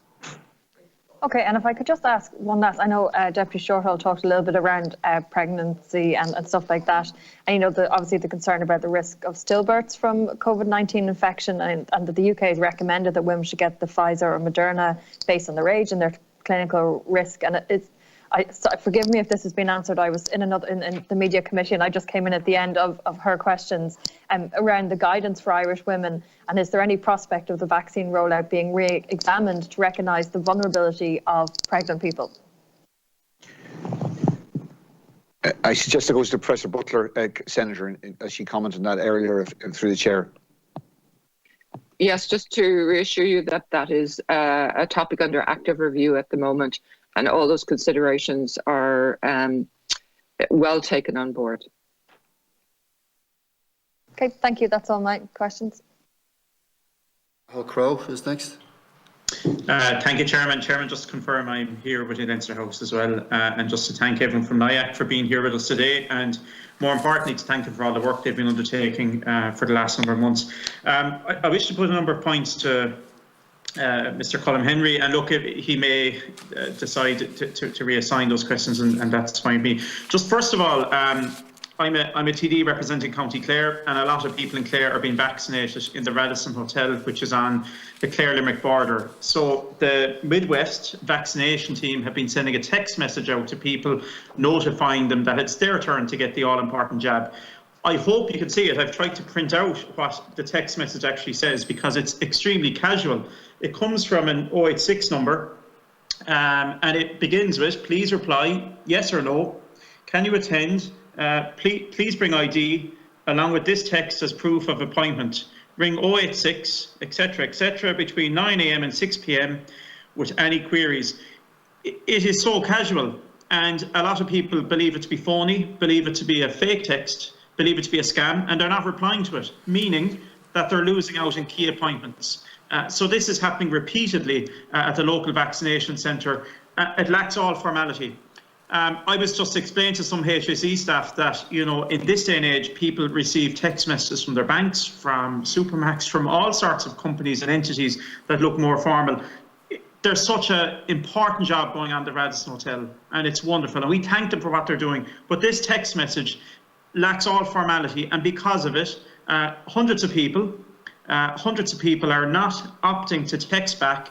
They're losing out on their appointments, and it's just a very basic thing to draw your attention to, if you're not already aware of it, Mr. Henry, and to ask that you would urgently look at regularising that and ensuring that there's a little bit of structure put to that. Are you aware of it already, may I ask? No, Deputy, but we'll certainly pass on your concerns to the UL Hospital Group. I would echo your acknowledgement of the huge work they have done throughout the month of January and onwards in vaccinating large numbers of people, and they've used the Radisson Hotel in order to take the vaccination programme out of the hospital site itself, but I will certainly pass on your concerns. And Deputy, just to say, perhaps just to add to what Colin has said, is that currently the centres are working on local scheduling systems, and that will be strengthened up as we move forward, so that issue will be addressed. But I'll take the immediate point, take it on board, and we'll bring that back both to UL and indeed just to ensure that there's similar sort of standard to other centres as well. Yeah, I appreciate that. And look, I think people are very savvy these days. If they have a sniff of a scam coming their way, you know, they avoid it. And I think, unfortunately, that's what's happening here, and it's quite a serious problem. The next question that was to put again to Mr. Henry is, you know, we're hearing that in the next 3 days, the whole regime around mandatory hotel quarantine is about to change, and those who are coming into Ireland vaccinated will be allowed to go to their home environment and probably quarantine there for a short few days. It's been brought to my attention by a constituent who now domiciles in the United Arab Emirates that she was vaccinated with the Sinopharm vaccine back in February, but has been told that that won't be recognised in Ireland when she comes in as a passenger to Dublin Airport with the Sinopharm vaccine in her system since February, that it's not been recognised, that they're only recognising the kind of headline vaccines that have been in other jurisdictions. Have NIAC had an advisory role in that to Minister Donnelly in terms of what vaccines are acceptable and what are not? And why would you distinguish in that regard if you have done so? Outside the meetings. Deputy, I know you're asking, I'm not sure if you're asking myself or HC or NIAC that question. It is an issue, of course, people coming in having been vaccinated in other countries. First of all, evidence of vaccination, certainly. Secondly, partial vaccination. And thirdly, the type of vaccination. And it is something we're considering now. So I might ask Lucy Jessup of the NIO to comment on the work ongoing in this. Yes, certainly the vaccines that we have in the EU and the equivalent ones, say, for example, there's an Astrazeneca that's being used in China, not in China, in India, have published data around them in terms of their effectiveness. And I think the Sinopharm vaccine is not seen to be as effective as some of the other vaccines that we're using in Europe. So that may well be around that. But I'm sure that, as with all these things are being reviewed for which of the vaccine should be within that mandatory quarantine, or people can quarantine at home instead. No, I appreciate that, and I just think that there's an important week here with a big decision to be taken, probably on Friday, in terms of allowing those people who have been vaccinated to enter the airport and disperse around the country. I think it's very important we absolutely nail down which vaccines are acceptable or not, and regardless, they have a high efficacy rate. They may not all be up at 98, 99%, but they certainly provide a very high degree of protection. I think that needs to be factored for. I'm nearly done, Chairman. My very last question is just, again, to Mr. Henry. We heard Taoiseach last week say, in that kind of vacuous environment where the European Medicines Agency undertook a number of reviews, we heard him say that those who refused vaccines would end up at the back of the queue. I just want to ask, operationally, has that been the case? Have people who have phoned up and said, I'm not sure if this is for me this week, I'm going to wait to hear what the scientific experts say, have those people actually ended up in the back of a queue? Will they now have to wait a number of months? And by extension of that question, may I ask, all things being equal and everything moving at the momentum it currently is, when will the last eligible adult in Ireland be vaccinated? I mean, when do you envisage the last vial being taken from a shelf and jabbed into someone's arm? A very important vaccine, but there must be provisionally an endpoint to this. And do you know it? Have you planned for it? And could you guesstimate when that might be? Thank you very much. Thank you, Deputy. First of all, what I would say to anybody who's listening, Deputy, in relation to the Astrazeneca vaccine is I would advise them strongly to take it in the 60-69-year-old age group because of the considerable protection it gives to them from serious illness, hospitalisation, admission to ITU and death, and they have much more to fear from the virus and its side effects and its complications than they have from a vaccine which has a very rare side effect and one which has been largely noted in people under 60 years of age. We're in a position at this point in time, Deputy, that the only vaccine we can offer over 60 years of age is the Astrazeneca vaccine. We're not in a position because of our programme of completing, as you've heard, the over 70s, and because of our need now to use the mRNA vaccine in the less than 60 years of age, as per advice. This is the one vaccine we can give, and it's a very effective vaccine, and it's very safe, and it will protect people between 60 and 69, as I said, from the worst effects of this virus. Regarding your second... May I ask, operationally, are they ending up at the back of the queue, if we want to put it that way? If they have reservations, are they ending up at the back of the queue operationally, or was that a political statement? I'm just trying to ascertain that. Sorry. We wouldn't. I wouldn't use that language for people. What I much more prefer to is to persuade people of the benefits of this vaccine, what they have to gain from it, and I hope that they can be persuaded by the evidence, which is very strong, particularly from the UK, that this vaccine is, as Professor Butler and others have already referred to, is very effective at preventing those serious consequences of this virus, which are very definitively age-related, and people from 60 to 69 have everything to gain from that. Your second question, when the last eligible adult, of course, as we work through age groups, there's greater volumes of people, 50s, 40s, 30s, 20s, and certainly this is, as we've said before, this is dependent on supplies. We expect to continue this programme throughout the summer, and of course it will be an ongoing programme because we'll have more people coming into those age groups. There may be evidence to come yet. Professor Butler can talk to you about this on vaccination of younger age groups than 16 years of age, and there's also the unresolved but a question that is emerging as whether people will receive annual or biannual doses. We don't know. As of now, we're at this phase of the programme, we're trying to reach every eligible adult as quickly as possible, and that's supply dependent. What the future holds for the vaccination programme in terms of ongoing entry and repeat and the requirement for booster doses is as yet uncertain. Okay, thank you, and keep up the good work, everyone. We really do appreciate it. Thank you. Thank you. Our next contributor is Bernard Dorkin. Mr. Chairman, as quickly as possible.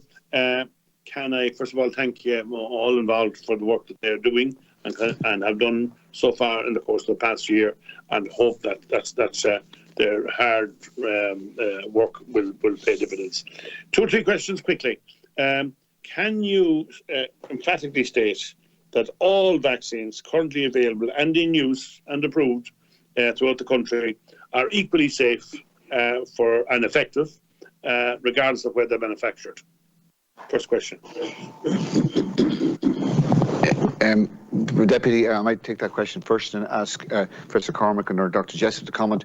All the vaccines available are safe and effective. The recent reframing of the NIAC advice has indicated that we should use one in a particular age group and mRNA vaccines in another age group. But the vaccines we're using have an emerging strong efficacy record from clinical trials and very effective in real-world evidence, particularly as is emerging from those countries further down the vaccination programs. And the evidence coming through from real life experience is that they're delivering benefits more than we would have expected, even from the evidence in phase 3 trials in terms of preventing serious illness. Dr. Jessup, I don't know if you want to comment on the country of origin. Yeah, so certainly in terms of where they're manufactured, all the vaccines that we have are manufactured in EMA-approved manufacturing sites. So they are manufactured in several different countries, but they go through very, very rigorous procedures to recognise those sites as able to produce vaccines, and then each of the vaccines have lots of batch checking to make sure that they're all of equal effectiveness in each batch that comes out. And if there's any batch problems, then obviously those batches are held back or additional tests are done. So yes, in terms of the batches that we get, I don't think it makes any difference as to which country they come from. They will all, from that manufacturer, have gone through the same rigorous testing. Thank you. Next question is, sorry, yes? No? So, since availability of supply is a major contributor to the speed with which the vaccinations take place, how do you determine the full extent of the requirement in a particular area.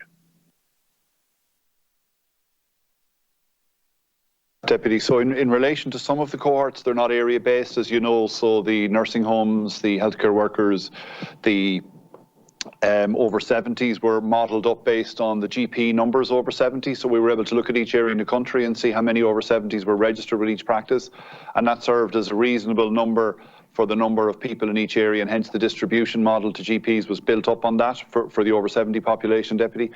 Then in relation to the medical, the high risk and the very high risk groups, that has proved more challenging in that we've had to work through our hospitals and with general practice to try and identify those people. And again, that's through all of the individual hospitals throughout the country, and also then trying to work with general practice, which is just commencing in relation to those groups. We don't have national disease registries, so essentially we just pick that up hospital by hospital and through practices in terms of those numbers.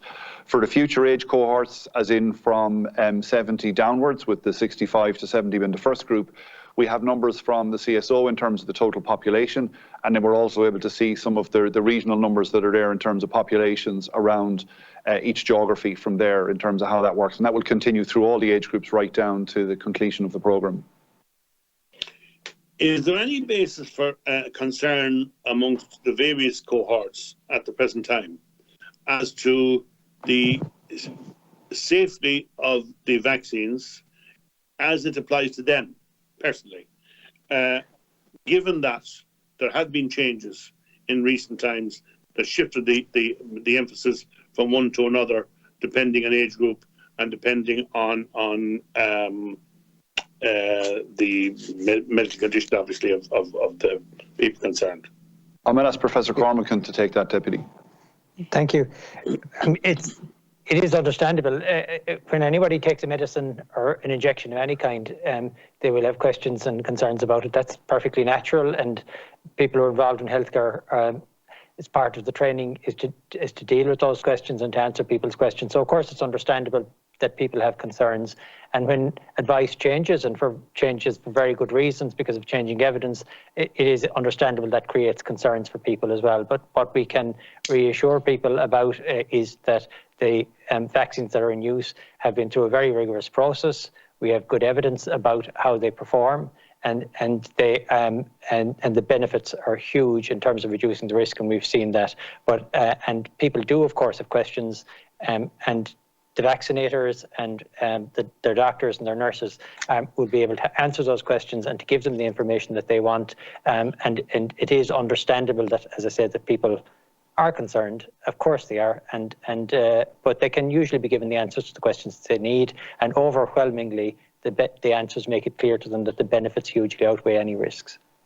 That's right. I'd like to come in on that, if I may. Yes, sorry. If that's okay. I can understand why you're asking that, and particularly I think that cohort in the 60s, 70s have concerns and feel that they are singled out for what they might perceive as a less safe or vaccine. And I think part of that has arisen from a misunderstanding of the messaging when Astrazeneca first was restricted from the over 70s. Now, the reason that it was held at that stage in the beginning was not arising from any safety concerns whatsoever. It was simply that there have been a very small number of that age group in the original trials of AstraZeneca, so that in the phase 3-4 trial, 2-3 trials, there were only about 222 individuals over 70 years of age. And it was for that reason, while waiting for more information to come out, that in the beginning, it was recommended that the mRNA vaccines be given preferentially to the over 70s. And that was coupled with the fact that as we get older, our immune systems don't always respond so well. And we wanted to make sure that they were equally effective in that age group. That data then came out from Scotland and from the UK, and thus then the advice from NIAC was revised, saying that these vaccines could be used across all. So there's no concerns about the safety of AstraZeneca in those older age groups, but somehow that hasn't translated into the common public knowledge, and they feel that there was a danger at the older ages, and now we're saying that maybe they're less safe in the younger age group. And so that middle age group are feeling a little bit squeezed. And so it's about trying to get that information out and realizing that there was never any safety concerns there. And in fact, and we've said in terms of the 60 age group and even maybe the 50 age group, that really has been redirected out of, and this phrase has become so hackneyed in a way, an abundance of caution. But that's what it is. What you wanted to see was that you were keeping a very wide safety margin. We know that the risk of COVID, for example, for someone who's age 60 is 84 times the risk of anything associated with the vaccine. And that's not just the risk of COVID in someone who gets it.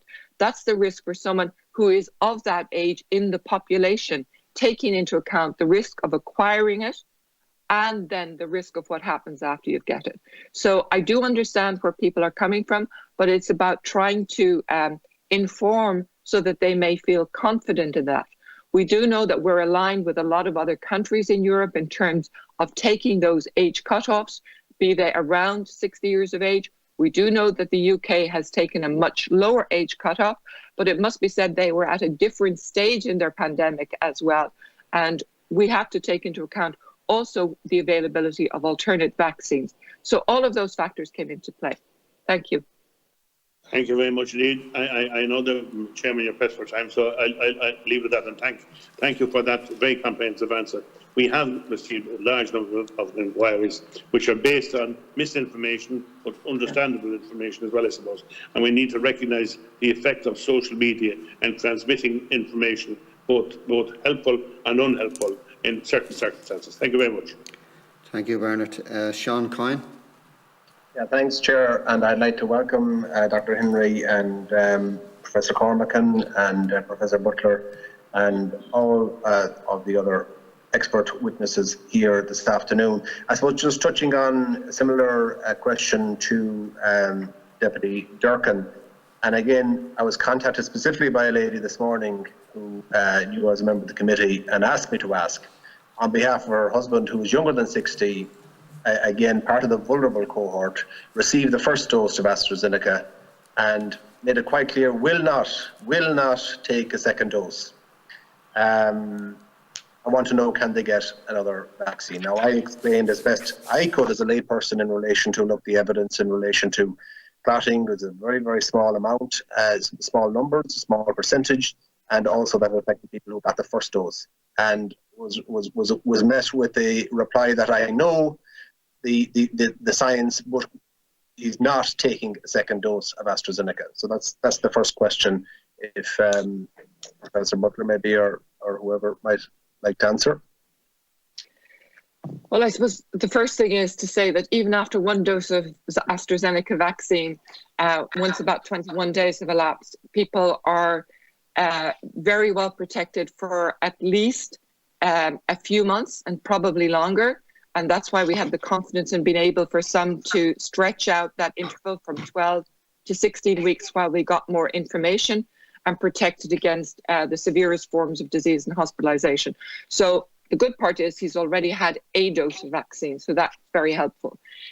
In terms of for someone as he is, in terms of his high-risk status, his risk from COVID, many, many, many times outweigh any potential risk associated with the vaccine.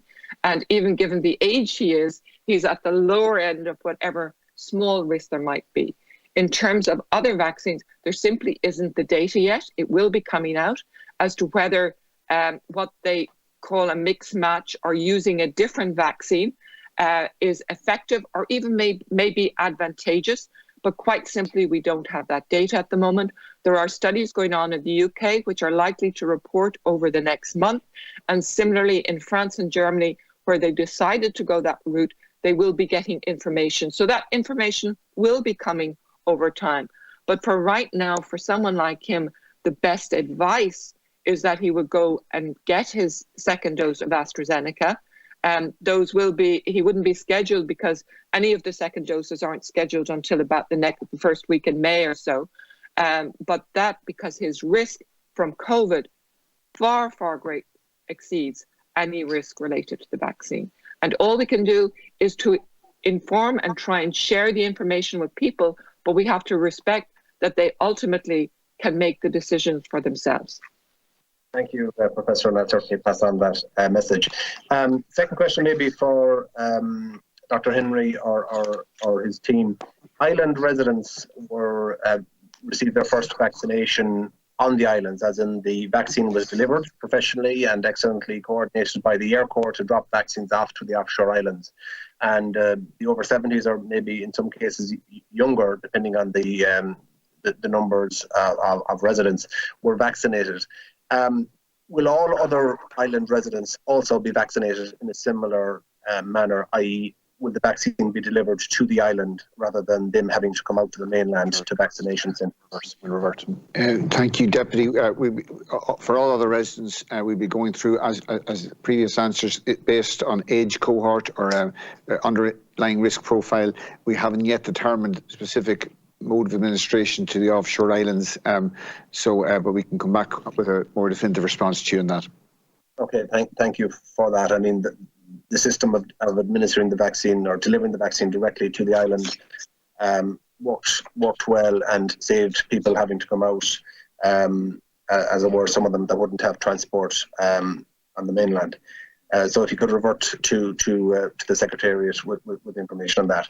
Yes. Thirdly, and again, this was touched on earlier, again, coming across only today, and I don't know how, but a 96-year-old lady who lives in sheltered housing within my constituency, and there's 10 others, I would say over 60, who are in the similar accommodation. Now, I've contacted the National Ambulance Service to point this out and to try and get them vaccinated. But unfortunately, how these are falling through the cracks, they are, at an age where they should have been done very early, haven't been, and I'm not sure where they're falling through the cracks or how. And I suppose it goes to the point, if there are other people who are housebound, is it their GP or their family who should be making the calls to the National Ambulance Service in this case to get the vaccination? And then just finally as well, I'm presuming pharmacists and dentists, they do get the call to be part of the vaccination team. That would be through the portal as well. So you would be sent, whoever would be sent to Joe Blogg's pharmacist at 11 o'clock Wednesday week. And that was there. So it'll be the same sort of procedure. It'll be all done through the portal, and they will be similar to the vaccination centre or GPs, that you will be texted or invited to go to a certain location to receive your vaccine. Deputy, I'd like to take the first part very quickly. With those housebound, as I explained earlier, the system we have is working very closely with the GP community, who are best placed to identify these people who cannot travel to a GP surgery for the over 70 vaccine scheme. And unlike the other, we haven't been able to approach it in exactly the same strict age-based incremental approach as we did those who do go to GP surgery, simply because, as I explained earlier, the vaccine is a multi-dose vial. The National Ambulance Service have to deliver this, and the vaccine, once reconstituted, must be used within 5 or 6 hours. So it's some of it's somewhat geographically based, in the sense that they have to, the National Ambulance Service have to assess who needs it in a particular area and schedule those on one particular day. And as I said, factor into this not just the administration, but the time, the lifespan of the vaccine after it's been reconstituted, and the need to monitor the patient for at least 15 minutes after the vaccine. So we would urge anybody who hasn't yet heard to inform their GP. The GPs are informing us in turn of those patients that cannot go to their primary care centres for vaccination, and we will leave nobody behind. That's been our commitment from the beginning. Just on the second part. On the second part, Deputy, so GPs are currently involved in vaccinating the over 70s and moving into the second dose, and they're commencing. We've worked agreements with the GP leadership in relation to them also assisting us in relation to very high risk and high risk patients. As I said earlier, we don't have national disease registries, so most of these people, for the majority of conditions, not all of them are known to general practice. So that scheduling is done locally, it's done through GPs. And again, just to say, if people are in doubt on that, the hse.ie website, details out the criteria for inclusion in both the very high risk and high risk category, and people will be called. They don't need to contact their general practitioner or their hospital. They'll be called through that process. For pharmacists, we're still working through that as to how the model is by which people will be assigned to pharmacists. I would have mentioned earlier, the model for pharmacy is still being developed out in terms of the technology, the operating framework, and then we also have to take consideration of the vaccine types that may be available, because some of those could be very challenging for pharmacists. So we've done an expression of interest with pharmacy. That's closing out at the moment in relation to the numbers. We're running the trial over the next number of weeks to see how that will work in terms of the technology solution and making sure there's a clear framework for operating. And then we'll make a decision, I suppose, on what's the best time in terms of activating pharmacies as a channel. At the moment, supply, clearly we don't have that. And also some of the decisions around Janssen and so on could also influence thinking there as well. Okay, thank you for that. And maybe finally, if I have a minute, maybe to Professor Butler, in terms of, or is it too early to answer in terms of, do you think there will be a requirement for booster doses later in the year or early next year, or is there enough? Probably not enough data, I would imagine. It's probably not. There's probably not enough data, but I think there's a general feeling that the need for booster doses or further doses similar to flu vaccine is quite likely. It may not be every year, it might be every couple of years. There is work going on and developing what's called a pan-coronavirus, one that wouldn't be as changeable and might have a broader range of cover. So it's just too early to say yes, but it's certainly within the horizon scanning that there might be need for additional vaccine doses. Okay, thank you, Professor. Thank you, Chair. A couple of questions myself. Dr. Henry, in your opening remarks, you talked again about the over 70s and largely vaccinated, and there's been a number of questions today. I suppose the difficulty that some people that have contacted ourselves as public representatives have said, the HSE have been running an ad for a number of weeks now, saying that, that the over 70s largely vaccinated and we'll be moving on to such and such. This is causing problems in relation to many GPs surgeries, in that, there's parents or there's children of elderly parents contacting their GP, really annoyed, really angry, why is my father, why is my mother not being, I'm listening to the ads on the radio and television, and you're saying that, and why are they left behind? So I'm just saying is that, there seems to be a difficulty in relation to this, and I'm just wondering, is there, you maybe need to tweak the ad in relation to that, because I've had a number of GPs, really upset in relation to this. They're saying that the reason your father or your mother hasn't been vaccinated is that we didn't get the vaccines, and that has been a difficulty. Just on the advertisement and so on, it's been touched on again today. This whole area of the vaccine hesitancy, and again, what are you talking in terms of some sort of program, or I think today is really useful. Some of the information that's been imparted here today, but is there going to be a campaign through the media or whatever, or through the newspapers and that, around this vaccine hesitancy? And in particular, is there going to be an information, or is there going to be an attempt to those staff that may be hesitant for whatever reason within the HSE or within the long-term residential homes? Is there going to be a plan for that? Just simple things like those people, part of our population that don't have an email. Believe it or not, there's a small cohort of people that don't have it, that don't have a smartphone. Again, have you come across difficulties in relation to this? A number of people contact us in relation to can't understand why someone on Donegal or Clare, for instance, would have to travel to Dublin to get the vaccine. And again, as those difficulties and on the rollout, have they been sorted? And I suppose the last thing is in relation to the, and again, I'm listening to what you're saying in relation to the rare, the clotting thing, and why I'm focusing on it is just there's so many people have questions around this. It's atypical. It's not, it's a tiny cohort. If you're talking in terms of a million people, 4 people possibly will get it. So again, it's around this thing that what is the recommendation? And again, I've had a GP in touch with me in relation to the same issue, particularly in those families where there's a history of difficulties in relation to clotting in the family, and what is the recommendation for there. But lastly, I just want to I've Roisin Chartle wants to come in for a couple of seconds, a couple of questions, but maybe you could just address some of those questions there.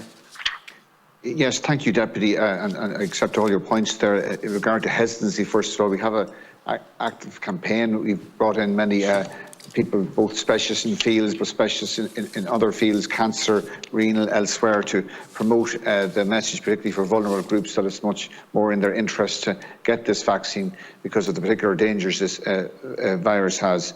Of course, maybe you're getting at this, Deputy, the more difficult challenge will be in younger age groups who perhaps feel they have less to fear from the virus, and for which it will be important eventually, when we get past the primary objective of reducing harm, that we want to expand the vaccine to the greatest number of population as possible to reduce transmission.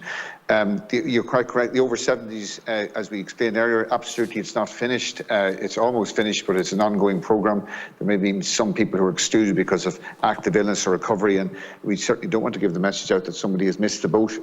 So we'll certainly take on board your comments. The comment about Donegal to Dublin, we have ample vaccination facilities for all the vaccinations in Donegal or Kerry or Cork, so it may have been early on when some of the hospital specialists were identifying patients, in particular cohorts, that they felt they had to go to Dublin to be vaccinated, and really this shouldn't happen. As I said, we're well able. I might ask Professor Cormack to comment on the clotting and those with a history of clotting disease.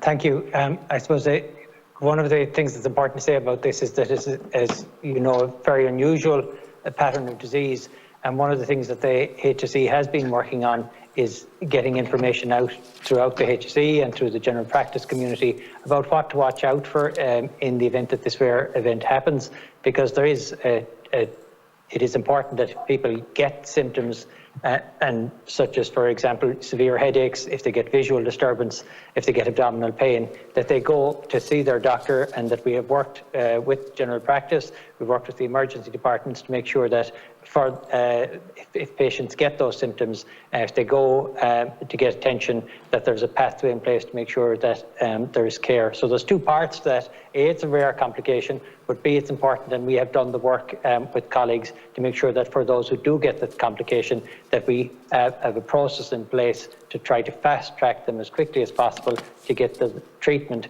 which improves their chances of doing very well. So, as I say, rare complication. The fact that somebody's had a clot in the past is a very common question, but this is a different pattern of disease. It's not more likely to occur in somebody who had a clot in their leg in the past. It's a particular type of condition, as I say, and it is important for people to be aware that although it's rare, that if they get those symptoms, that they go to their doctor, and we have worked to make sure that care is provided to them as quickly as possible, for hopefully a very small number of people. Okay. And just the Chair also mentioned the question just in terms of people maybe who might not be technology literate as we move forward. So for the elder populations and long-term residential required care, there was no requirements for people to use technology in order to get the vaccine that was brought to them. For the other age groups, we've HSE Live is there to support people, to help them to register or to register for them where needed. And about 10% of the people, give or take, have availed of that in the last week around the 65 to 69 group. So that service is there. We bolstered that up to over 500 agents that could support people for the reasons that you've pointed out, Chair, that not everyone's going to be familiar with the technology or may have problems in accessing it and so on as well. Okay. Roisin, just the last question, if you... Yeah. Thanks very much, Chair. Just two very quick questions. The first, I want to go back to Professor Butler, just about the issues I raised earlier. Given the public interest in the availability of vaccines, the momentum that's there now, and how much of, life and the economy is riding on the vaccine programme, can you give us an indication of when you're likely to be able to give your advice in respect of Janssen, and also in respect of stretching out the interval between vaccines? That's the first question. And my second question then is to the HSE. I wonder, could somebody there, Dr. Henry, just comment on the report today in relation to Dalgan House Nursing Home and the fact that 2 staff members who were vaccinated have now been diagnosed with COVID. And, has that happened before, and what are the implications of that? But if Professor Butler could come in first, I'd appreciate it. Yes, certainly. And in fact, I might address your second question first, if that's okay, Roisin, in the sense that I saw that as well, the 2 healthcare workers. The first thing is that is going to happen, because none of these vaccines are 100% effective for 100% of the population. And if we look at different healthcare worker studies, for example, the Siren study in the UK, they were 85% with maybe up to 90% effective at preventing infection. Now, the important thing in that study, and I don't know about these individual cases, so I'm not commenting on that, but the important thing in that study is that the healthcare workers who did become infected, they were ones where they were picked up on serial testing. They weren't necessarily symptomatic, and therefore they had mild infections. And the corollary to that is that they would likely be less likely to pass it on. Now, I did notice on a Twitter feed that it did say that these were picked up on serial testing rather than they had presented as ill.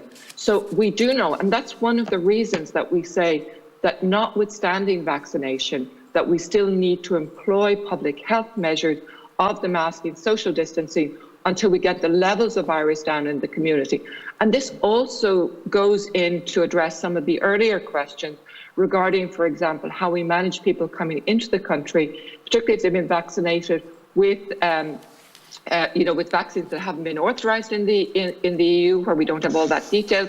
But even with those who have been vaccinated, because no vaccine is 100% for 100% of the population. So you may have directed that elsewhere, but I just thought I might fill you in on that.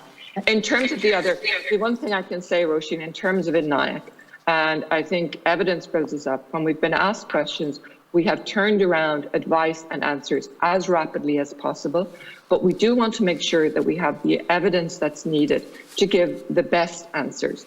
And we do know there are a couple of important pieces coming out. First of all, in the sense that if there is more detail in age-related risk, as to whether we still need to be as broad brushstroked in terms of the recommendations for the age cutoff. And the second part is, again, looking to get more granular detail in terms of if you go with a one-dose strategy that is stretched out longer, is there a compromise that is going to, if you like, be a problem in the future? So we really have to take those 2 things into consideration. And so as soon as we have as much evidence as we can to make a recommendation, that will be transmitted as fast as possible. And so, I appreciate that. So it's not giving a firm date. It's not giving a firm date. Would you hope it would be in the next week or sometime next week, or are you talking about a month? Oh, I'm definitely not talking about a month. We need these answers, Sure. But I'm not saying it's going to be tomorrow or the next day. So, but hopefully next week. But next week would be a reasonable expectation. Yeah, we're thinking that the information from the UK might be the 22nd, 23rd. We're looking for what other evidence. And then bearing in mind, and this comes to it as well, there will be chops and changes along the way. There have been many turns, because it would be wrong to just have one fixed course that doesn't try to, flex with the evidence as it comes out. That causes uncertainty, and living with uncertainty is hard. We all would like a black and white, go forward, just do this. That would make it much easier for all of us, but that wouldn't be the right course. So yes, absolutely, we will come back with advices as soon as we're asked and as soon as we have the evidence there. We know it's an important issue, but not before. Thank you. Thank you very much for that. Right.